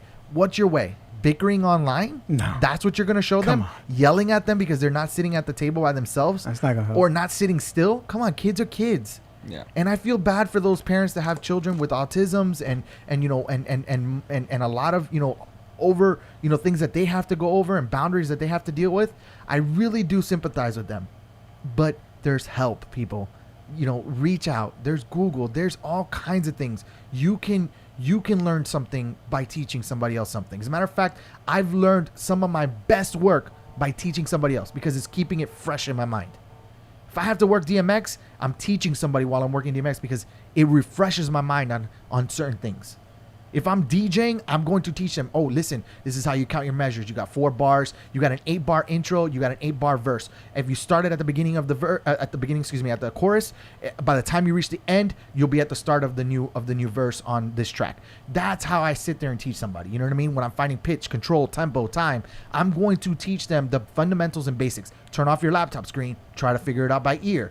You can use the laptop, but use what you have to help you adapt and overcome when something goes wrong. Right. That's the difference. Adapt. 100%. All right. I think I blew that one out of the water. We good? Yeah. Anybody else got anything to add? We good. All right. VMAs. VMAs 2020, Eminem's Godzilla lost to Meg Thee Stallion. Savage in the category of Best Hip Hop. Video Music Awards, right? Correct. I haven't seen either of the 2 videos. Me neither. I haven't seen it either. I didn't did even see watch the Godzilla. VMAs. I did see Godzilla. No, I didn't see Godzilla. No, I didn't. I would have expected ISIS to have been up there. I loved ISIS. Joyner and M. Okay. Wait, it was Joyner and M? Or no, it was Joyner and Logic. Yeah, that one was fire. Yeah, the last time I actually watched the video was a long, long time ago. I don't really care for Yeah, it the last anymore. time I watched a music video, No VJing oh for you? man, it's been No years. VJing for you? Okay. No, I been think years. that takes away the element of actually DJing because you have people staring at a television screen, and with them staring at that television screen, they're not as focused as to what you're doing and you but you showcasing your craft, and they're probably not on the dance floor either. So that's terrible. Nothing against video DJs, but that's just terrible. I also find it like certain events it doesn't fit. Some of these music videos are a little raunchy. Like if you go to a corporate event, I couldn't do a music video. Yeah, because even if you play Pitbull's music videos, is a lot of you still gonna see assets. Correct.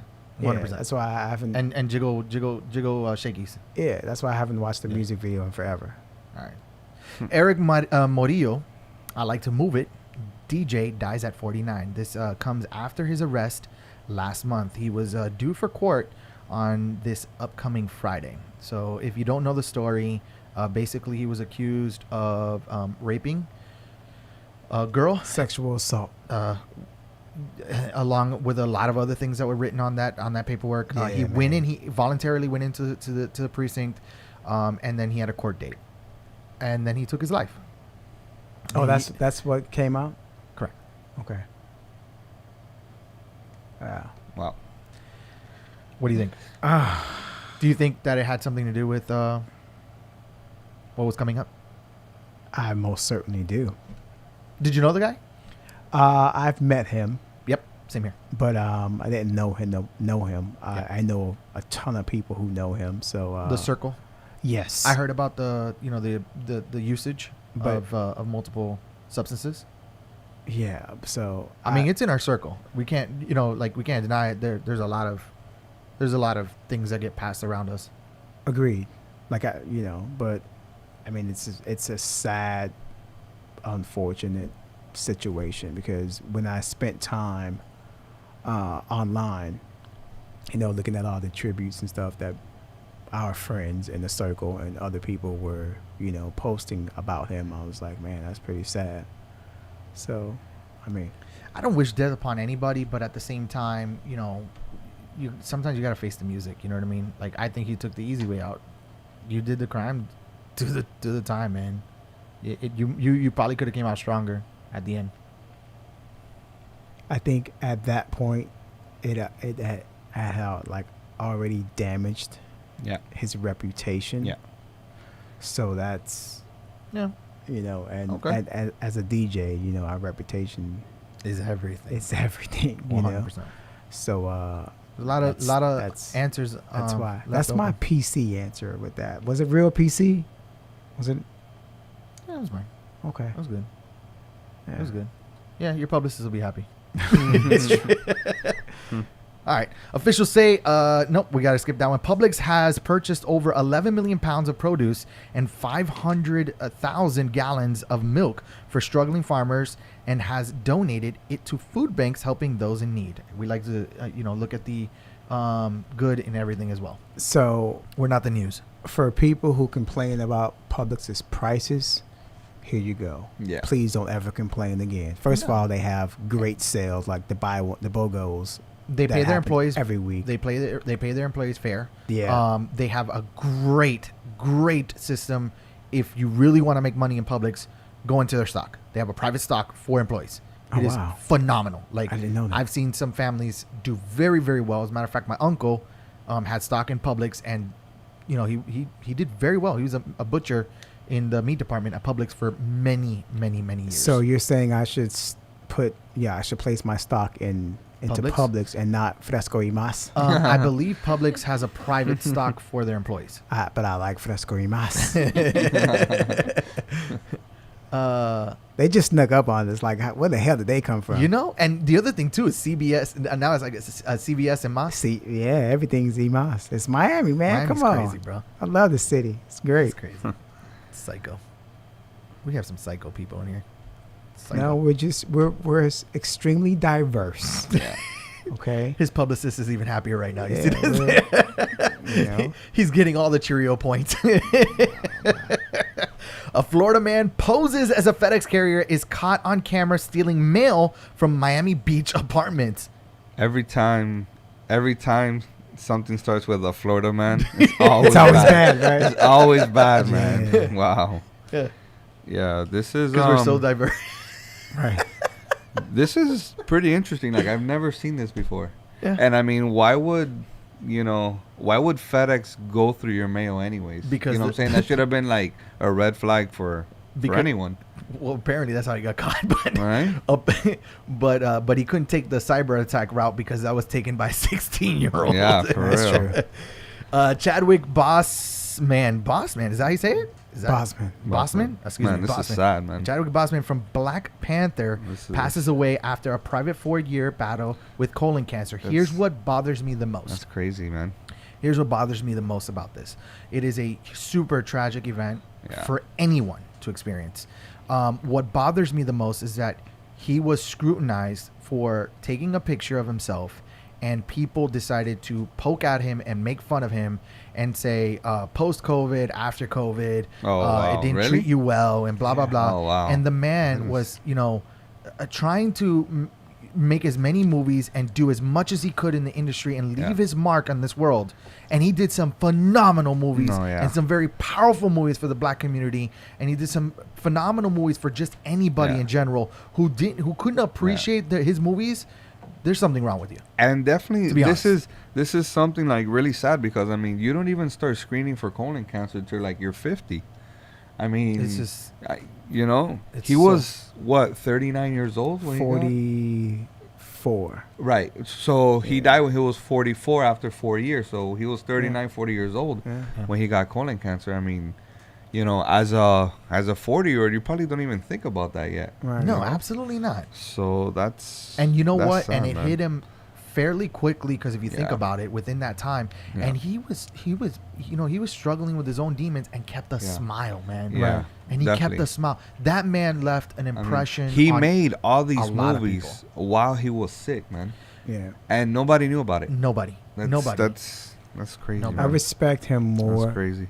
by doing that and, you know, not pouting about his situation, not informing people about his situation, but just going to work every day, knocking it out. Yeah. And Leaving and his mark. Leaving his mark legacy. and leaving his legacy for sure, and providing a better future for his family. That's what we're forgetting. Amazing. man. Like by going and doing these movies and stuff, you're setting your family up. Like, you know, Instead of poking at the guy or being funny or trying to get a leg up on social media, you should look at him and be aspired to be anything you can Right. above or to his level.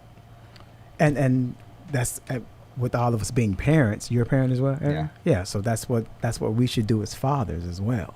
Yeah. Like we should go and try to do all we can to provide a better future for our kids And the mothers our who are families. fathers and the Yeah. fathers who are mothers. And Mhm. same, you know. Yeah. So I respect that, man. That's what I can contribute to that topic. Yeah. In just a few hours, Zoom Video Communications Inc. Chief Executive Officer Eric Yuan got 4.2 billion richer. Jeez. Shares of his virtual meeting company surged as much as 26%. That's percent to $410 in late U.S. trading. So they say billionaires are made during recessions, and pandemics. Guess what? There you go. Makes sense. It shows. If you guys didn't realize, I have Definitely. stocks. I was watching my Robinhood account, and Carnival jumped 26%. My gosh. 26%, and then at one point it went 48% and leveled off. So imagine if you would have bought at its low, you'd have no idea what was going on, but it spiked tremendously. Wow. And something I learned from my barber, shout out to Manny, there was a group of individuals who were actually going in like a large surge and making big purchases on things in the stock market. People saw it, jumped in, and then they would pull out, and they would make billions of dollars. Billions. They were, basically manipulating the system. Really smart. Extremely smart. Crazy. Extremely smart. One more other topic that I want to talk about. Sandy, can we play that video? It's right before you play it, I'm going to give you guys a little insight on it. DJ Envy posted a video on his social media on Instagram, and basically I'll just give you a little rundown of what it is. It is a reverse in roles. Black people are now what white people are, and white people are what black people are in the perception of the movie. So, Sandy, can we play that real quick? In the plantations, now we're slaves in the projects?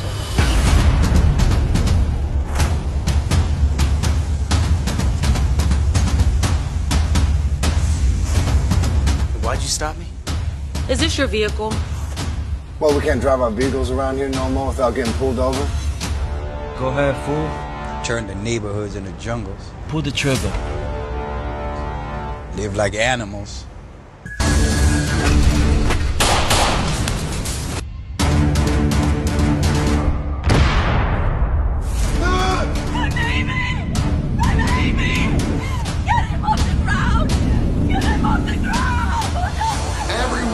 Somebody's getting shot out here.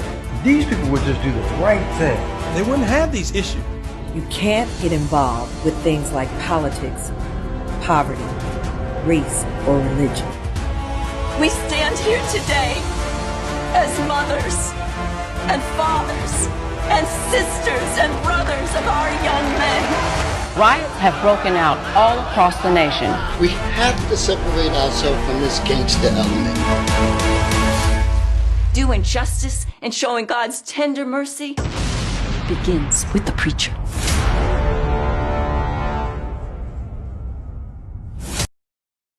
All right, so there you go. You got to see a little bit of it. And DJ Envy's post is, imagine if white people were shot and arrested like we are. Well, in this movie, they flipped the script. There he writes on more about it. DJ Envy being on one of the major hip-hop radio stations. Of course, he's also got podcasts, and he's a very major influence in the community. He's done some great work. I've got to work alongside of him for one of our events. He signed the mixer that you see in front of there. There was a similar movie in 1995 by John Travolta. It's called White Man's Burden.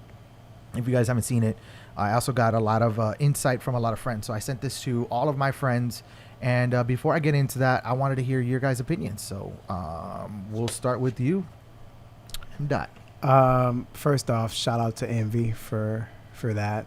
That's pretty dope. But at the end of the day, man, we have to do without these preconceived prejudices. Yep. For whatever reason, maybe growing up or watching television and stuff like that. We have to stop viewing African Americans as bad people. Yeah. There are in every race, every ethnicity, there are bad people. That's first and foremost. We have to stop viewing all black people as bad people, because that's not how it is. And once we can move past that, then we can move with a little bit more compassion and empathy and understanding at the end of the day, because that's all it takes is just some understanding. Watching things like that and watching what's going on in the world today, it made me take a step back and realize that I come from a place of privilege, if that makes any sense. Being that I work alongside a lot of police officers, I have quite a few in my phone, from Fort Myers to the head, police officers to people over here I work with daily and do events for them. But what's interesting about that is that I have their numbers, so if anything would ever happen, I have access to people like that. Now, it made me question, like, why am I so different from the next person? Why do I have this access? Well, it's because it's because I do what I do. I understand that. So that made me check my place of privilege by realizing that, okay, well, I can empathize with my community, but I'm also seen differently from people. Which, does that make any sense? It does. Now I'm gonna let you the finish. The thing is that we can't view, like, again, that's what it all boils down to, preconceived prejudices. Like, just stop assuming that all black people are bad, or just stop putting them in a category in general. Oh, no, M. Dot, you're one of the good ones. What does that mean? I'm one of the good ones. Oh, M. Dot, you're not like X, Y, and Z. That person was a criminal. Okay, well, shit, does that make any difference? Like, should that person lose his life because they were a criminal? No. So that's what upsets me about what's going on. And being, and I'll go even a little bit deeper. I've had guns put on me twice by law enforcement officers. Oh, wow. Yeah, and I've only told this story one other time on another podcast. Twice. For misunderstandings. One was on the beach. Me and my friends were at a pizza shop. this girl was ordering pizza. Male or female officer? And male, all male. And you know about South Beach cops, Miami Beach cops. They're interesting, right? Okay, now I know one or two of them. So, but this was maybe 15, 16 years ago. Hispanic, white? White. Hispanic. Hispanic? Yeah. Okay. So what happens is, the girl's ordering pizza. Her boyfriend is actually in the bathroom. So, me and my boys just left the spot, and one of my guys, just starts to talk to her and whatnot, not being disrespectful or anything, but just talking to her, you go and talk to the girl, see how her day's going, whatever the case may be. Well, the dude came out, words got exchanged. The owner of the pizza shop or whoever was working there thought that something was about to go down. Now this is Memorial Day weekend. Oh, okay. Oh, yeah. So, yeah, but this is like, now it puts it in context. Correct. Yeah. Right. So I'm thinking this was like a regular middle of the day. You guys are gonna get some late night pizza or whatever. You know what I mean? Yeah. So the police show up, and sure enough, man, we're on the sidewalk on 14th, I think it was, laying face down, man, with guns drawn. And then I remember the cop specifically saying, "Why don't y'all go home?" And then we're like, "Sir, we actually live here. We're from here." Another time, I'm getting dropped off in Miami Lakes, same group of people, there's people I ran with forever and a day, in my apartment complex where I lived at the time with my mom and younger brother. There's a guard gate, right? So we pull into the guard gate. I come out of the car. This is after me leaving Club 609 in the Grove after working 609. So I get out of the car, but we all get out of the car, and we're like play fighting, messing around, doing that guys do, just messing around. Cops call. Cops show up. Now this is granted 3:30, 4 o'clock in the morning. Doesn't matter. They show up. We're right. Does not matter.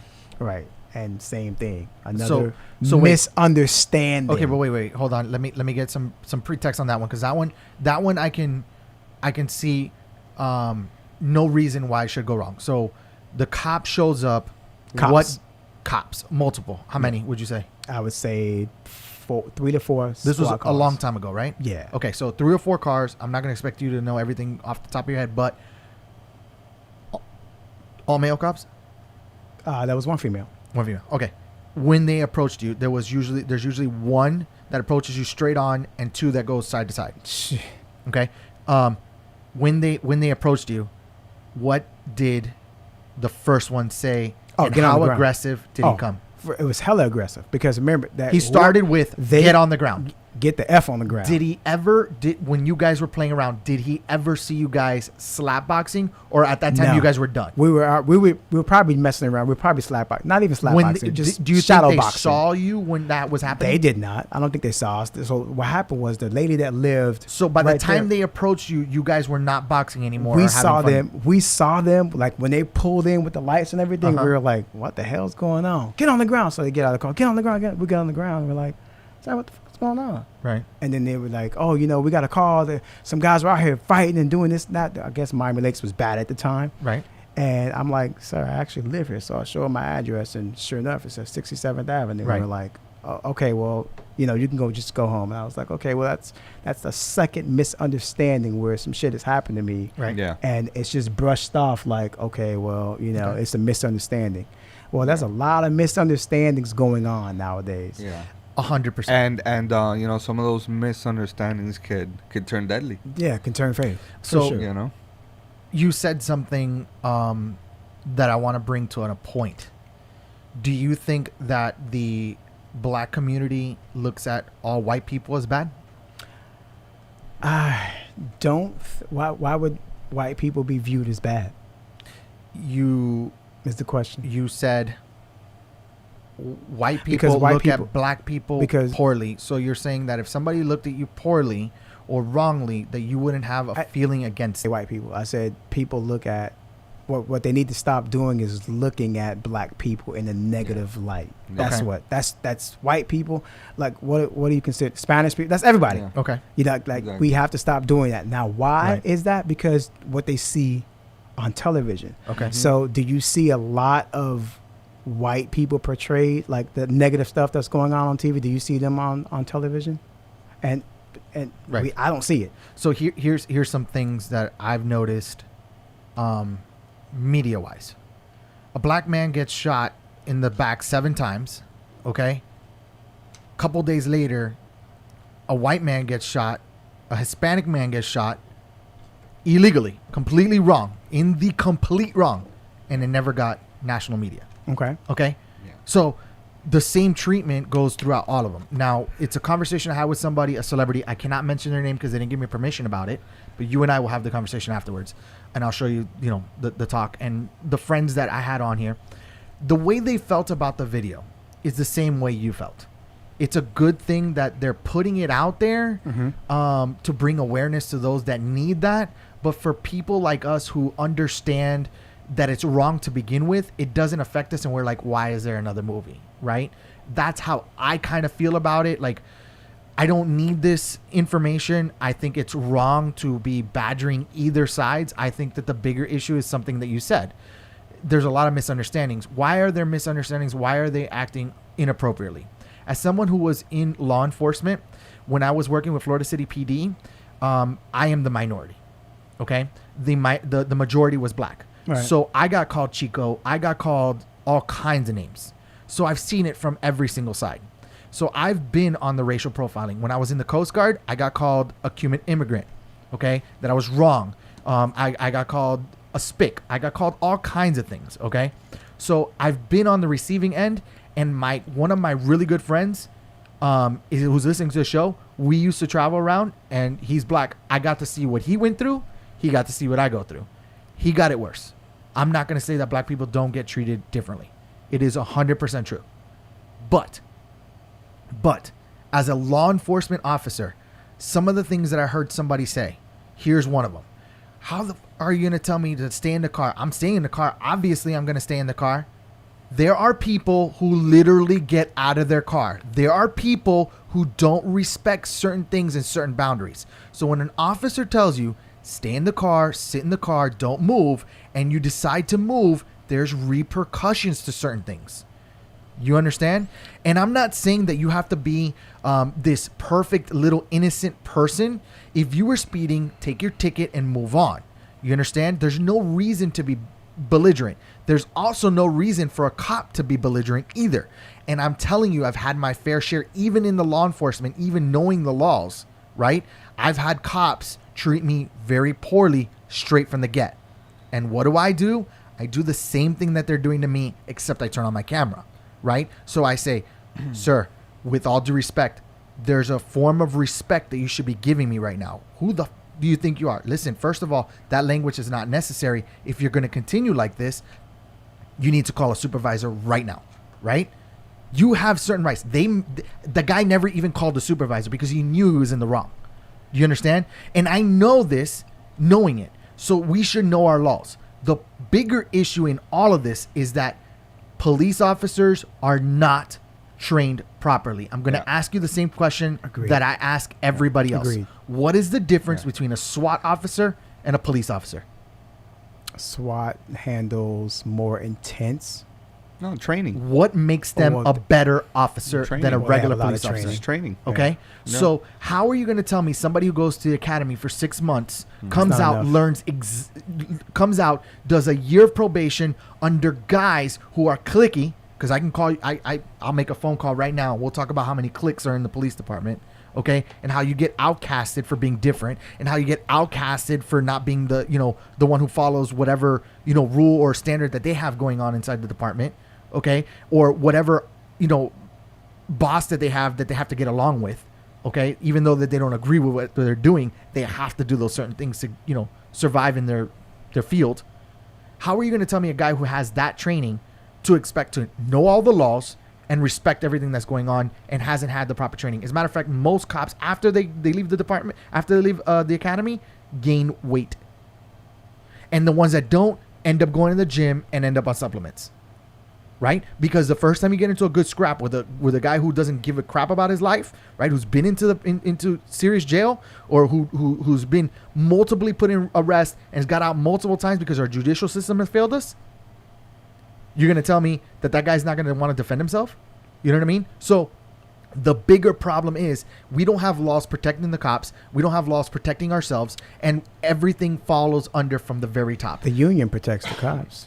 The union only protects the cops so far. Obviously, Yeah, we've seen that's that. why- yeah. Okay, so it only protects them so far, and the problem is that they don't have the proper training. If you have the I proper agree. training, they wouldn't be doing these things. Yeah. There's no You way. could- you there's, sh- they need more time off too. There's no way I can be an officer, go out to a call, see a dead kid who was killed by his father, and continue my shift for the next 12 hours. Oh, for sure. You understand? I'm going home. But also, you also have to. I'm a strong advocate for. We need more cops policing the communities that they live in, or the communities that they're familiar with, or they grew up in. Does that make sense? Yeah. So, for example, I knew some of the hardest cops in the Florida City Department lived in Florida City, and they were the hardest core. But that's those people that live in that community probably know the majority of the people in that community, and they can deal with these people from a different light or different point of view, as opposed to a cop that lives in Coral Gables, but he has that same community, and he polices that same community in Florida City. Yeah. I think that's needed as well. If we had cops that lived in their community and policed that community, that might help. But also you got to learn how to de-escalate situations, man. And that's just 100%. that's just in Listen, general. the whole like thing the with way the you, guy, the way you talk to somebody is great. Like you were a law enforcement officer. Yeah. So the way you approach somebody, and you were like, you know what, we don't need to use that language, man. We're gonna deal with respect. That's great. I've had people talk to me like, get the fuck on the ground. What? Yeah. My man. Why are you talking to me like that? We don't need to do this. Correct. 100%. So, what is that? Is that ego? You know the difference that I learned from the police training that I had seen to the Coast Guard training that I had seen out in the water. The two different levels was you knew what kind of aggressor you were dealing with, right? So you had your active, you had your passive, you had intermediate, and you knew how to reach each level because you had a rule to each level, right? So the use of force policy was only that force necessary under the circumstances may be used, excessive force not authorized, right? So if I tell you get on the ground, you get on the ground, you've complied. There's no reason for me to continue to inflict pain or cause any other further injury, right? So if I tell you, hey, get on the ground, and you don't respond to that command, right? And you don't, and I go, get on the ground or you're going to feel serious pain or subject to fines and imprisonment, and you still don't do it, expect the pain to come. Do you understand? But expect the pain to come from not one officer, from multiple, because we shouldn't be fighting fair. You will inflict less pain if you go in a group. The problem is that a lot of these cops are out by themselves. They don't have the support that they should. When we attack somebody on the boat, right, we're in a confined space. We're in confined areas. Yeah, you can't go. Okay, so how would we attack it? We had positioning. You never spoke to somebody straight on. You were always to third eye. Why? Because on this position, you're off the railroad tracks is what they call it. They can't attack you straight on. They have to make a shift or a movement in order to attack you. Yeah. So if I talk to you from an angle. I had one guy here and I had one guy at your 6. Yeah, I've gotten pulled over, and you talking to one, and you got the other one, and right. But I also had passenger. One behind the person. And even if they felt uncomfortable, I was like, listen, there's no need to be, alarmed. We're just asking you questions. This is for our safety and yours. You're totally fine. There's no need to, cause any issues. Relax. I promise we'll be out of your hair in just a few moments. We need to make sure that you're safe and we're safe and that you're following the proper guidelines. That's it. As soon as you're done, you'll be happily on your way. Oh, but I've been stopped a million times. Listen, this might be 1,000,001, but I promise you it'll go a lot smoother if we could just get this over with. And if you have that paperwork and you show me, we'll actually be out of your way even faster. I promise you. Oh, okay. You know what I mean? But then you had the hothead, and I've seen it, jump in the middle and like, shut up. You know what I mean? Listen, I got this. You need to calm down. You know what I mean? And that's the difference between a good officer and a bad officer. Yeah. But I also got scrutinized for being the officer that would tell another officer in his face, stop it. Okay? So I've seen both ends of the spectrum. Yeah. That's how I can play devil's advocate in this. I know some phenomenal law enforcement officers. 100%. I know some phenomenal. My trainer in MMA is the teacher for the police officers in Miami Beach. But what I don't like is that why don't they stick up for the bad apples in the bunch? Why don't they say something about the bad apples? Let me as opposed to like when you're silent, you're basically complying. 100%. So why don't you speak out against the? You ever had a bad boss? I don't know. I've only had one job before I started. Ever had a bad director that came to you at an event? I've never had somebody talk to me out their mouth. Okay. Like, talk to me crazy. Okay. The day that you do, you understand. The day that you do, you understand. I get it. You know how hard it was for me to advance? You know how hard it was for me? And I stood by my thoughts. You know how much smack I got for it? We can call my buddy right now. We'll talk about it. Because you're going against the grain? Two things. I was a go-getter, so I was abused because I was a go-getter. I had a lot of quals, right? I tell you my boss. I'll call my boss right now. We'll talk about it. And the other thing is that if I had something that was wrong, I spoke about it. When those guys gave me that lip, I'm a scrapper. I'm from Miami. I grew up in a different, area, and I will get in your face and we will go at it. And if I lose, I lose. But tomorrow you better get ready for round 2. Do you understand? Until I teach you a lesson. But that's the way I was. And then I learned and I educated myself and I realized there's a better way, right? Sometimes you have to fight fire with fire, and I'm okay with it. And I get it and I understand. But for the majority of the time, you could de-escalate a situation by approaching it the right way. I agree. I most definitely agree. And you don't see it as you're the person that, when people go, oh, but you're not like that. Oh, you don't do that. There are people that are out to do bad things no matter what. There are bad cops. There are bad people. There are bad people in your jobs. There are racist people in your jobs that you don't even know about. There are going to be racist people in the police department no matter what you do. No matter what you do, because you will never know until it comes out. I wouldn't even. Yeah, there's just gonna be racist people in the world. All the time. There, you know how when you say, God, there's always somebody who ruins it for everybody. Yeah. How many events have you done that you're like, God, I wish that we could just have fun and just live and just have a really good time. And you're one of those people that follow the guidelines and do what you need to do, but still have fun and kind of take it a little out of line, but you still have fun. You know what I mean? But you know your boundaries. You respect those boundaries. There are people who don't. Yeah. And there are people who deal with them every day. So I'm going to get into one of these guys right now. Michael, what's up to you, man? I know you're always listening to the show. He says 99.9% of police officers are good. We should not be generalized and on a few bad apples. Michael, I disagree with you, brother. I disagree with you. I'm not saying that there's not a few bad apples. What I'm saying is that there's not proper training in the department. He also says the union protects the department and not the officers. Facts, but I've also seen the union protect an officer and sweep things under the rug a million times. I've seen it happen. We've all seen it happen, okay?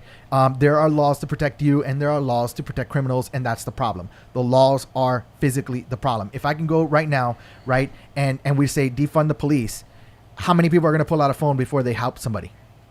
Why? Why? Because they're afraid of getting sued. I cannot go to somebody, CPR certified, right, help them out, and they can sue me. That is a fact. And they will win. I can have a website right now, right? And a company out there by some lawyers will have a blind woman sue me because my site is not compliant to help them. It is a fact. Our judicial system is wrong. It has been wrong. Mm-hmm. We're not punishing those who need to be punished, and we're not helping those who need to be helped. And we're not respecting one another. That's the biggest problem out here. We're not respecting one another. If you find what I'm saying wrong, please show me the light and I'll be happy to listen to it. I will be happy to have an intellectual conversation with you as long as you show me the facts. Please bring me the facts. This is why Pass the Mic was brought. We pass the mic to you so we can hear your thoughts. If you disagree with me, great. Let's have a civil conversation about it. Let's have an open mind and find a middle ground that makes you happy and me happy, and we can present it to Congress. And instead of them coming up with the laws, we come up with the laws. The people come up with the laws, and they put it to the Congress. They put it to the House, and we make those things happen. It shouldn't be the other way around. Where we're afraid of our government, the government should be respecting the people. Shout out to, it looks like his name is Michael. Yeah. He's a police officer. Yes. Yeah. He seems like he's one of the good cops, and that's pretty dope. He is. And he's also, on the side, he's a DJ. He's an up-and-coming DJ. Sweet. You know? I just think if I think if cops were penalized for their negligence, they might deal with situations a lot better, knowing that you might be in trouble if this goes the wrong way. 100%. You know, nah, forget that. That's Okay. cool. But He might be listening to the show. yeah, it probably is. I have to go to another studio after this. That's the call for that. Gotcha. But I think if that were the case, then, you know, people might deal with things a different way and not use all this built up aggression. Again, like the way that you handle calls and the way he probably handled calls. If you talk to a person with respect, probably 9 out of 10 times you might get that same respect. Now, yeah, you might get some assholes, and then okay, you adjust accordingly to that you know, environment or whatnot. But other than that, man, I stopped a guy one time who stole something from Walmart. I saw him the whole time. I followed him the whole way. That way I knew that he didn't drop it, right? Because you can't accuse somebody until you see it the whole way. Right. Stopped him, and he looked at me and he goes, "Is it because I'm black?" I said, "No, it's because you stole something, you dummy." stole something. And then they made this big old scene, right? And now everybody's looking at me. Okay? I grabbed them. After I asked them, "Hey, come with me," grabbed them, took them to the back, told them take it out, and then they wanted to be apologetic. Yeah. Right? Well, so how do you deal with somebody like that? So here's the thing: black people need to stop using it as the scapegoat for everything. And I say that being a black person, like you got to stop using that as a scapegoat. Some will for say everything. that you have that privilege. No, you or you're a white black. Yes, I get that all the time. That's the Isn't thing. that horrible? That's the thing, man. Isn't that horrible? That's why I had to check a few people with on social media about what's all going on, because people view me as, oh well, he's different. M. Dot's different. Like he's wrong. He's not like. No, am I different? Like I'm a black person. Not shit's happened to me before. Yeah. You know, but I think what was I saying? I forgot. Yeah, I had a point about You that. good? Keep going. I want to hear the rest of I this. don't even know what I was saying because you just distracted me on something. But yeah, I think black people need to stop using that as an excuse, like because I'm black. Like, well, chill. Like maybe there could be some situations that you got approached the way you got approached, maybe because of your skin color, but it doesn't all boil down to that. Right. But you can't be, you know, narrow-minded and think that that shit doesn't happen, because it does. After the hurricane, I'm traveling with my family coming down from the south, and I'm trying to get to my house, and I live in the rural lands. I live in Redlands. Okay, there's only a few ways. You got land. You live on land with all kind of farm animals and shit. 100%. I was trying to get to my house, and the roads were blocked. Right, so there's only a few ways to get to my house, and I stop at an officer. I say, "Excuse me, officer." I roll down the passenger window. My wife's on the side. My daughter's in the back. She's a baby, like a baby. Sir, I'm trying to get to my home. It's off 184th all the way down to Chrome, and the roads seem to be blocked on 200. And I start, naming him out, and he goes, "That's your fucking problem. Move on." And I looked at him. I said, "Really?" I got upset. I was like, "Really? Was that necessary? Are you just go? Just get the hell out of here." That's how you tell me. I said, "We're all dealing with our problems, but you need to check yourself." I rolled up my window and I kept going. Now, I tell that story, right? And I told that story on social media one time. And black people told me, if you were black, you would have got shot. No. You would have got the same reaction. You would have got cursed out as well. Yeah, same thing. Yeah, but a jerk is a jerk, no matter how you look at it. Agreed. Yep. Yeah. Right. It don't matter. Do you agree with me or disagree with me on that? I agree with you. Do you think a black person would have gotten more escalated? I don't. I think the black person would have had some choice words at the law enforcement officer, and shit could have got escalated. A whole lot worse. Yeah, for sure. Right. Yeah, but that's just Latinos are prideful people too. Mm-hmm. So you're gonna talk to me a funny way, I'm gonna talk to you a funny way. I'm sure the same applies for Latinos as well. Like you treat people with respect, you get the same thing. Absolutely. Exactly. Michael, as an officer, I want to ask you a question, man. I saw a video today. A woman in Louisiana, a mom with her daughter, was in a shoe store. I don't know if you've seen this video, but basically, I don't know if the laws are different in Louisiana. Maybe you can help me out here. But if you were caught as a shoplifter by the owner, and I know it differently, so please correct me if I'm wrong. The owner stopped the person from leaving the store, locked the door, and called the police. Now, when the police show up... You can't do that. When the police show up, the officer comes in. It gets worse. The officer comes in, right, and says, listen, I'm going to give you the opportunity. I'm going to give you the opportunity. This is what he tells her. I am going to give you the opportunity. Okay, I'm not going to mention his color, skin, race, nothing, because I don't know what he really is. Walks into the room. There's a female officer, a male officer, and another male officer in the back. Walks into the room and tells her, I'm going to give you the opportunity to open your bag and show that you don't have anything. The lady's like, why should I have to do that? This is so embarrassing. I don't have anything. I'm already telling you I don't have anything. We were trying to leave. They blocked us out. She's starting to get a little bit more combative. The officer says, listen, stop. Just hear me out. I'm going to give you the opportunity to show that you don't have anything. You have two options. You're either going to show that you don't have anything, or I'm going to have this female officer come and check to make sure you don't have anything. Then they led into, do you have a weapon? Really quickly, they hold the lady. She's an elder lady, mind you, right? Hold the lady by both arms. She's not resisting, but she's upset. This is against my rights. I am not consenting to this. This is wrong. The daughter's videotaping the whole thing. She's like, why are you doing this to her? Why? For what? She's already said she doesn't have anything. She was going to show you anyways, but this is wrong. She's not consenting to it. The female officer reaches over, opens it. As they're doing that, they're saying that she's resisting, so they arrest her, okay? They say they're not arresting her. They're detaining her for their safety. Here's my problem. There's no immediate threat. An older lady, if you were telling me that you cannot handle an older lady, you are not properly trained.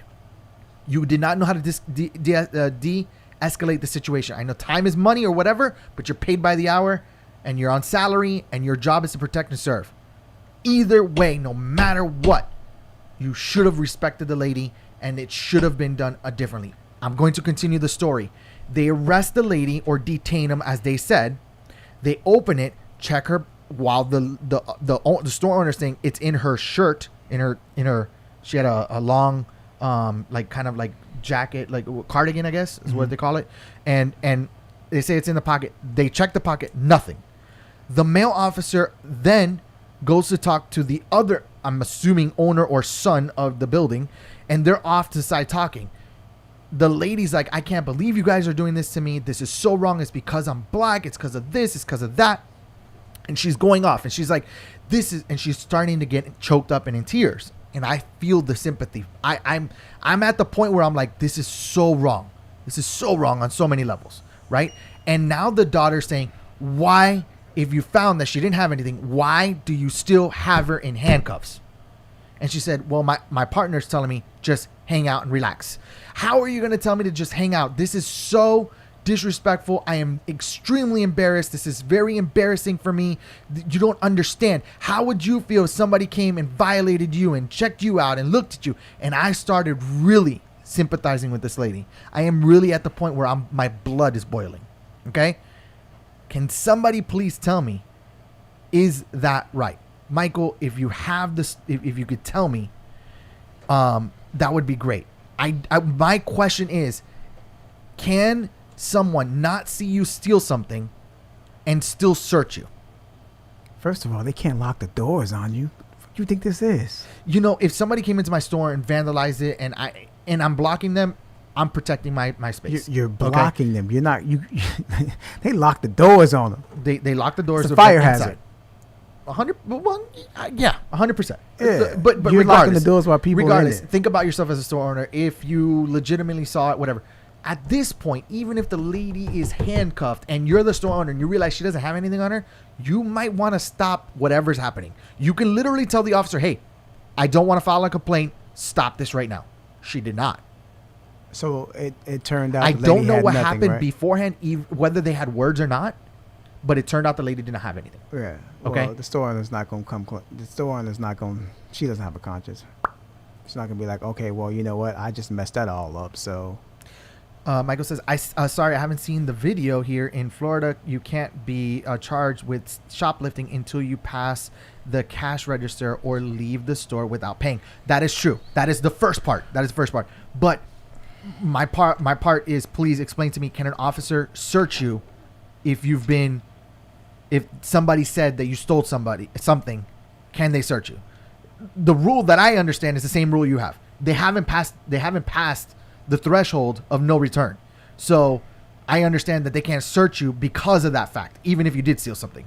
They can ask you for ID, but they can't, in Florida, they can ask you for ID, but they can't do anything else from that point on. From my understanding, you would have to take it to court at that point, and it would be under small claims, especially knowing that it wasn't a felony anything over 5,000 or 10,000. Okay? So if she did, it would have been petty theft anyways. Yeah, this ain't nothing but Forever 21, dog. It was literally a mom and pop store that was shoes. Yeah. So the sandals, and she looked of Asian descent, so I'm going to say that, most of it was overseas sandals and stuff, probably. Yeah. Okay? I couldn't see it being anything else. Yeah. But again, that's my opinion, and from what I saw and from my intellect, that's how I saw it.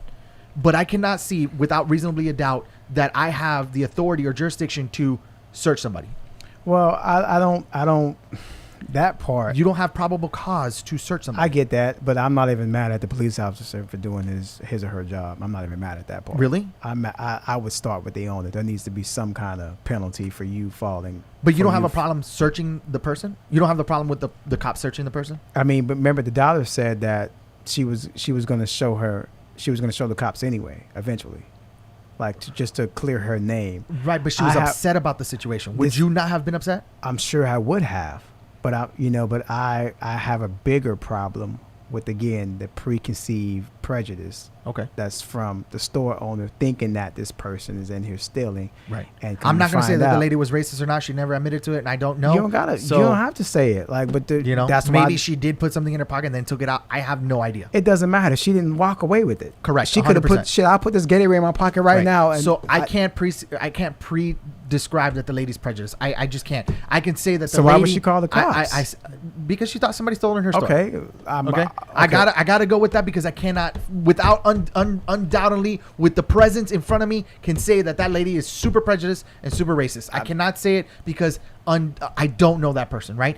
I can't, just as much as I can't say that you're racist or prejudiced. But see, that's the difference between prejudice and racism. So no one can say that she's racist, but you can say that she had preconceived prejudices with seeing these people in this store for over 30 minutes and not buy anything. Right. So that's the preconceived prejudice. Like, okay, these people must be stealing. They're here I can see that hanging out in this store for this amount of time, and you have yet bought anything.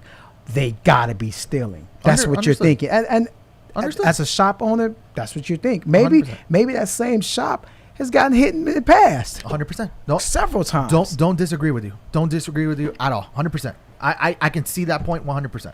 I can see that point. But 100%. I think with filing calling the cops and having the cops show up, there should be some kind of penalty for that store owner, knowing that there was nothing on the lady. Okay. Michael says, yes, we can search based on the information given to us at the time. We do have probable cause based on information given to us by the store owner. And I get that. And I'm you know what? I'm actually okay with that. Yes, I'd be pissed. Yeah. But okay, do your job and get over with. I'd be more like I would want some kind of charges filed against the owner for wasting the cops' time or wasting my time and embarrassing me. And I ain't stole nothing. You're shopping with your mom, and your mom gets this false accusation. Mm-hmm. You're gonna stay calm? I'm not gonna stay calm. That store owner's gonna hear every swear word. You would not think I'm now Christian. The officers are upset with you because you're doing it in front of them, and they arrest you. For what? For words? Correct. Because that's basically why she got detained. Who gets arrested for words? Because let alone she never cursed. She just was outraged by what was happening, and she was upset. Okay, well, I think those charges. Well, like, what's the charge? There was no charge. They said they were detaining her for their safety. That's not they were just putting her. So because they're detaining her. They're not arresting her because that's what was said on the film. So that I can undoubtedly say. There's people that actually shop like that. They put it in their purse. They put it in their pocket. I've seen it. I've seen it. I've seen it. You know what I'm saying? They put it like in a little bag that they carry or whatever. There's people that shop like that. You know what I'm saying? Right. So until they go out of the store with it, they're not shoplifting. 100%. Again, like, you know what I'm saying? Homegirl locked the door, dog. That's probably, I don't know. That man. has to be like kidnapping or something. I don't know. Yes. That you lock the door and don't allow me to leave, so you're going to take this in your own hands? Yeah. And yet you already called the cops, so you're going to wait for... Okay, nah, man. Yeah. What you need to do is, if you think that they stole something, cool. You look outside. Oh, that's the X, whatever car you're driving. And okay. There's obviously, like the big corporate stores, you can't chase them outside. No, you can't. You know what I'm saying? You have to get, you got to get them Yes, you in. can. No, you can't. Yes, you can't chase them to the parking lot. Yeah, exactly. As soon as they pass the threshold of no return, what they call an LPO, loss prevention officer, is allowed to go and grab and detain after the cash registers before you get outside. It wasn't even past the cash registers because I know the rule 100%. It was once they went through the door. Once they passed that door because they had no point of return. Yeah, that was when we could go out and grab them. If they passed the sidewalk, you weren't allowed to go into the into the parking lot. Exactly. See, that's the thing. So okay, from there you were allowed to investigate, grab as much information as you possibly could, and you would let the officer know who was in the store. Right. That's how I got into law enforcement. Okay. Yeah. There's a lot of little things that I did, in between making it to where I had to go. Like you know what I mean? Instead of doing the free events, I worked different things. Mm-hmm. So I understand. And Michael says, yes, we detain plenty of times until we complete our investigation. It all depends on the circumstances and the demeanor of the subject involved. Wrong, they have to pass the register or leave the store first. There you go. There you go. Do you feel any other different way about it, Ariel? No, man. Right. I mean, I'm not going to say we, but, people in general just have to stop assuming that... start respecting. Huh? Just start respecting. Yeah. People have to stop assuming that, black people, Hispanic people, gay are people, just, lesbian people, whatever. Are all bad. You know what I'm saying? I mean, if, you generally look at... Ignorance has no color. That's how I like it. Right there. Ignorance has no color. You know how many situations I've been in where I've walked next to people who are not African American. Let's say we're going in different directions, and you may, and I know it sounds cliche, but you may clutch your purse or do things like that. Or when I'm walking to my car and you're in your car and you're just steady looking at me, not knowing that my car is right next to yours. Yeah. But, we have to, again, it all boils down to people need to stop viewing all black 100%. People as threats because... There's certain individuals that I look at and I go, maybe I don't want to leave my stuff out. It's just something that naturally... That's a preconceived prejudice. 100%. I agree with you. But that person may be... And it doesn't matter if they're white, black, brown, or purple. It's just something about a movement or a shift of an eye that I personally have. And I'm not afraid to say it. They may be the best person in the world until you show me that you're, somebody I can trust. And even then, I've been doomed by people that I know close. Okay, but when I'm approaching my car in the parking lot, I don't give a shit about your little Toyota Corolla, knowing what I drive. That's what I really want to say. Yeah. I don't care about your Corolla.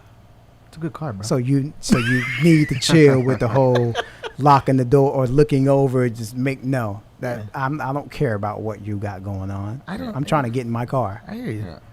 Yeah. But that's the price I gotta pay for bro. Skin. I'm gonna unlock my door when you come by. That's the thing. Like that's the only thing that's threatening is just the color of my skin. Will you lock the door if I come by you? I don't lock the door, man. With the car that you drive. No, I don't with that farmer's tan, probably. Yeah, bro. You feel me? I'm waiting for my permit to come in the mail, but I've already sent it off, so I don't lock the door. I'm right there. There you go, bro. I'm right there. I appreciate you, man. I appreciate your honesty. I appreciate you having an open conversation with us. Ariel, I feel the same way, man. Thank you so much for having an open conversation with us. Do you guys have anything else to add before we get on out of here? No, man. No? I mean, no. No? We're good. M-Dot? I got nothing to add, man. I think it was great. I like how we ended it. Amazing. Before we get out of here, why don't you tell everybody where they can find you and where they can get a hold of you to have some fun. Big shout out to everybody who chimed in. Why don't we Michael, do a couple of brother. these I appreciate you, man. Much questions, love. though? When we do a couple of these interactive questions. Why? Because you filled them out already? Like 2 or 3, you know what I'm saying? M-Dot's gotta go, man. All right. Did you really fill that out? I filled it out, man. He's well prepared. I like it. I filled it You know, out. instead of showing up 5 minutes before that we're about to start the show. No, I showed up like 2 hours before. So what's crazy is that See what had happened. yeah, See what happened was. I was driving And somebody and- locked the door and I got mad. No, what happened is that I wasn't paying attention and I missed the exit. So Oh, instead okay. of getting off on 120th, Yeah. I had to get off on 88th. Oh, and then you backtrack. Kindle traffic and then Yeah. backtrack and That's all then good, turn man. down like You 127th made it. and 104th and You all made that. Yeah. You made it. So I wasn't. I paying expected, you know, celebrity DJs, you know, they have their own. man. Ariel, why don't you pick some questions that you want to ask? All right, cool. You're killing M-Dot here, man. I feel bad. All right, so Make it quick. what would your warning label say if every person was required to have one? Oh man.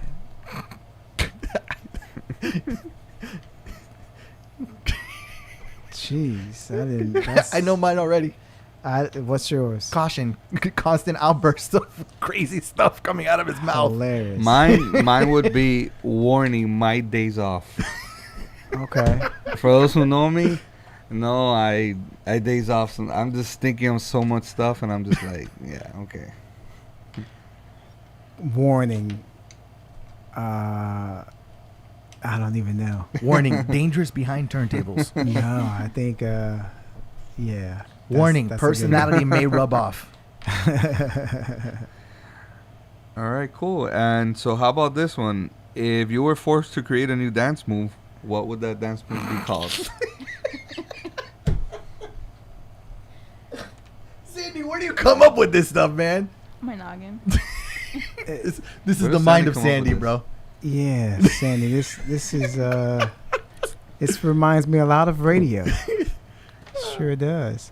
My dance move would be to leave me alone. That would be my new dance move. That would be a dance move? Yeah. Throw them What's bowls. yours? Look, my dance move would be the running dro. The running what? The running dro. The Like- running dro. Like dro, like Dro or like- no, like dro, like DJ Dro. Oh, I got it. Just I got it. All right, so it's you an know- inside joke. All right, so the last time we had all the DJ collection, right at the studio, we set off some pyro, and Oh, one of the wow. DJs We set up some like fire and was videotaping, and he didn't realize where he stepped because we have caution Yeah. on the floor, caution Uh-huh. tape, and he was right over the pyro, and when Like- they ignited it, he did this With dance. Oh yeah. Yeah. He had happy feet. He was. with the flames. He got man. He stepped into the red zone. Yeah, He's a he big did boy that. too, He so stepped into the red it zone. smelled like bacon in there for a little while. He did that Michael Shout Jackson. out, Dro. Shout out, Shout to out you. DJ Dro, man. That's funny. That's super funny. All Well, right. all right. That's funny. There it is. Sandy, what would your dance be called? Since you made up this crap. I don't know. You don't I know? really don't know. You had all that time to write it, but you didn't have any time to think about it? But I do want to ask this one. Your rap name is Little, then the last thing you spent money on. What's your rap name? Oh man. Oh shoot. My rap name is Lil Compression Therapy, aka Lil Normatech. Those things you put on your legs. That's the last thing you spent money on? Yes, I just bought it before I got here. We got something. Whoa. That when you recover from running and like it's compression the pants. boots. The compression boots. Boots. Yes. You mean like the socks? Like the No, ones that pull up? boots. Yes, they're like There's just boots just for them? Google compression therapy and put it on the screen. Really? Compression therapy. I didn't know that. So they're like boots to help you recover and help your blood flow. Yeah. And stuff like that. Yeah, for And- your and it's pos- so basically, it feels like you're getting your blood pressure taken because it like sucks and then it just lets So it out. Technically, it'd be called Little Boots. So I'll be basically pussy Mine- boots. Mine. Little Boots. I just put that comes gas. with little socks. I just put gas before I got here, so I guess mine will be Lil Shell. Little shell. Lil Shell. See, look. Yo, Sandy, you're off the chain. Go ahead, post it. So that's what that is. There it is. That's compression therapy, and the benefits from it are amazing. So not only do athletes use it, you have people that artists use it as well, because when you're on tour and you're on that stage dancing for however long. Like Lady Gaga's a big advocate for it and stuff like that. So you need to recover. Your legs need to recover because they have back-to-back shows and stuff. Gotcha. And with all that movement, let's say you have your iWatch on. I got the compression socks, or the ones that go from here to the shin. So that just helps your blood flow. But this that helps out a lot recovery. More. Good to know, man. Because I tore up my left knee running because I was too fat. And that will help you. Cool. Yeah. Mine would be little real estate. Okay, ain't nothing wrong with that. Sandy. Little smoothie. Nice. That's actually a cool one. That's your new nickname. That's it. Little Smoothie. Nice. Little Pina Colada.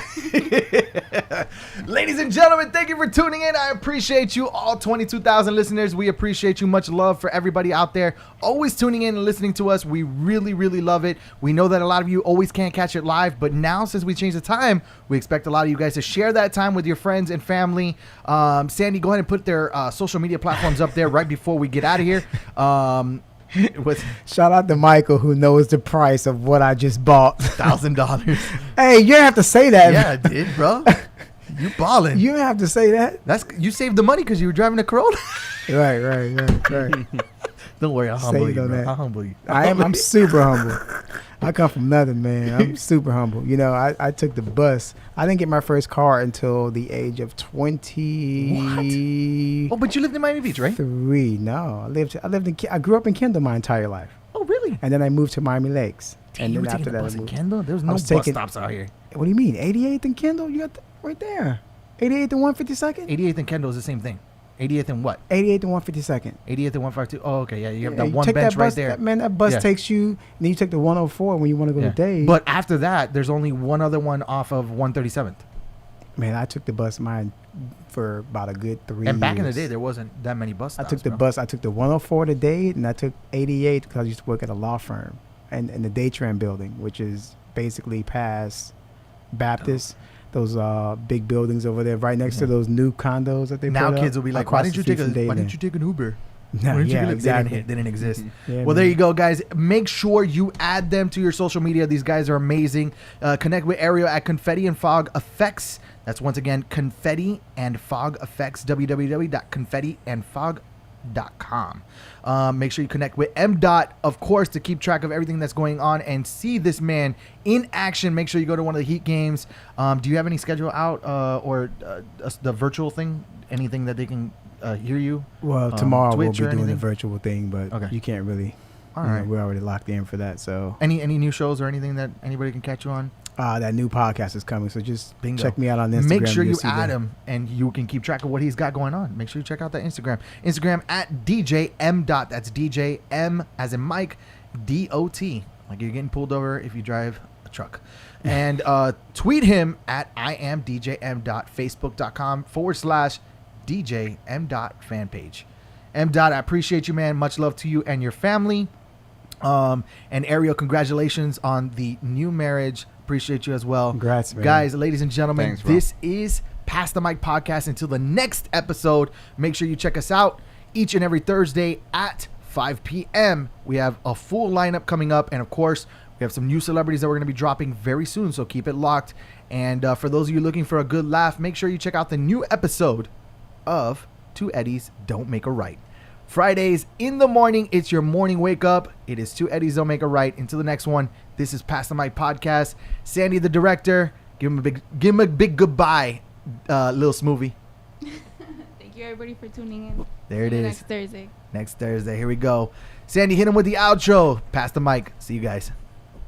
Like us on Facebook, YouTube, Twitter, and Instagram at PTMP Live, or visit us at ptmplive.com. Be sure to hit subscribe and turn on your live notifications for more exclusive stuff.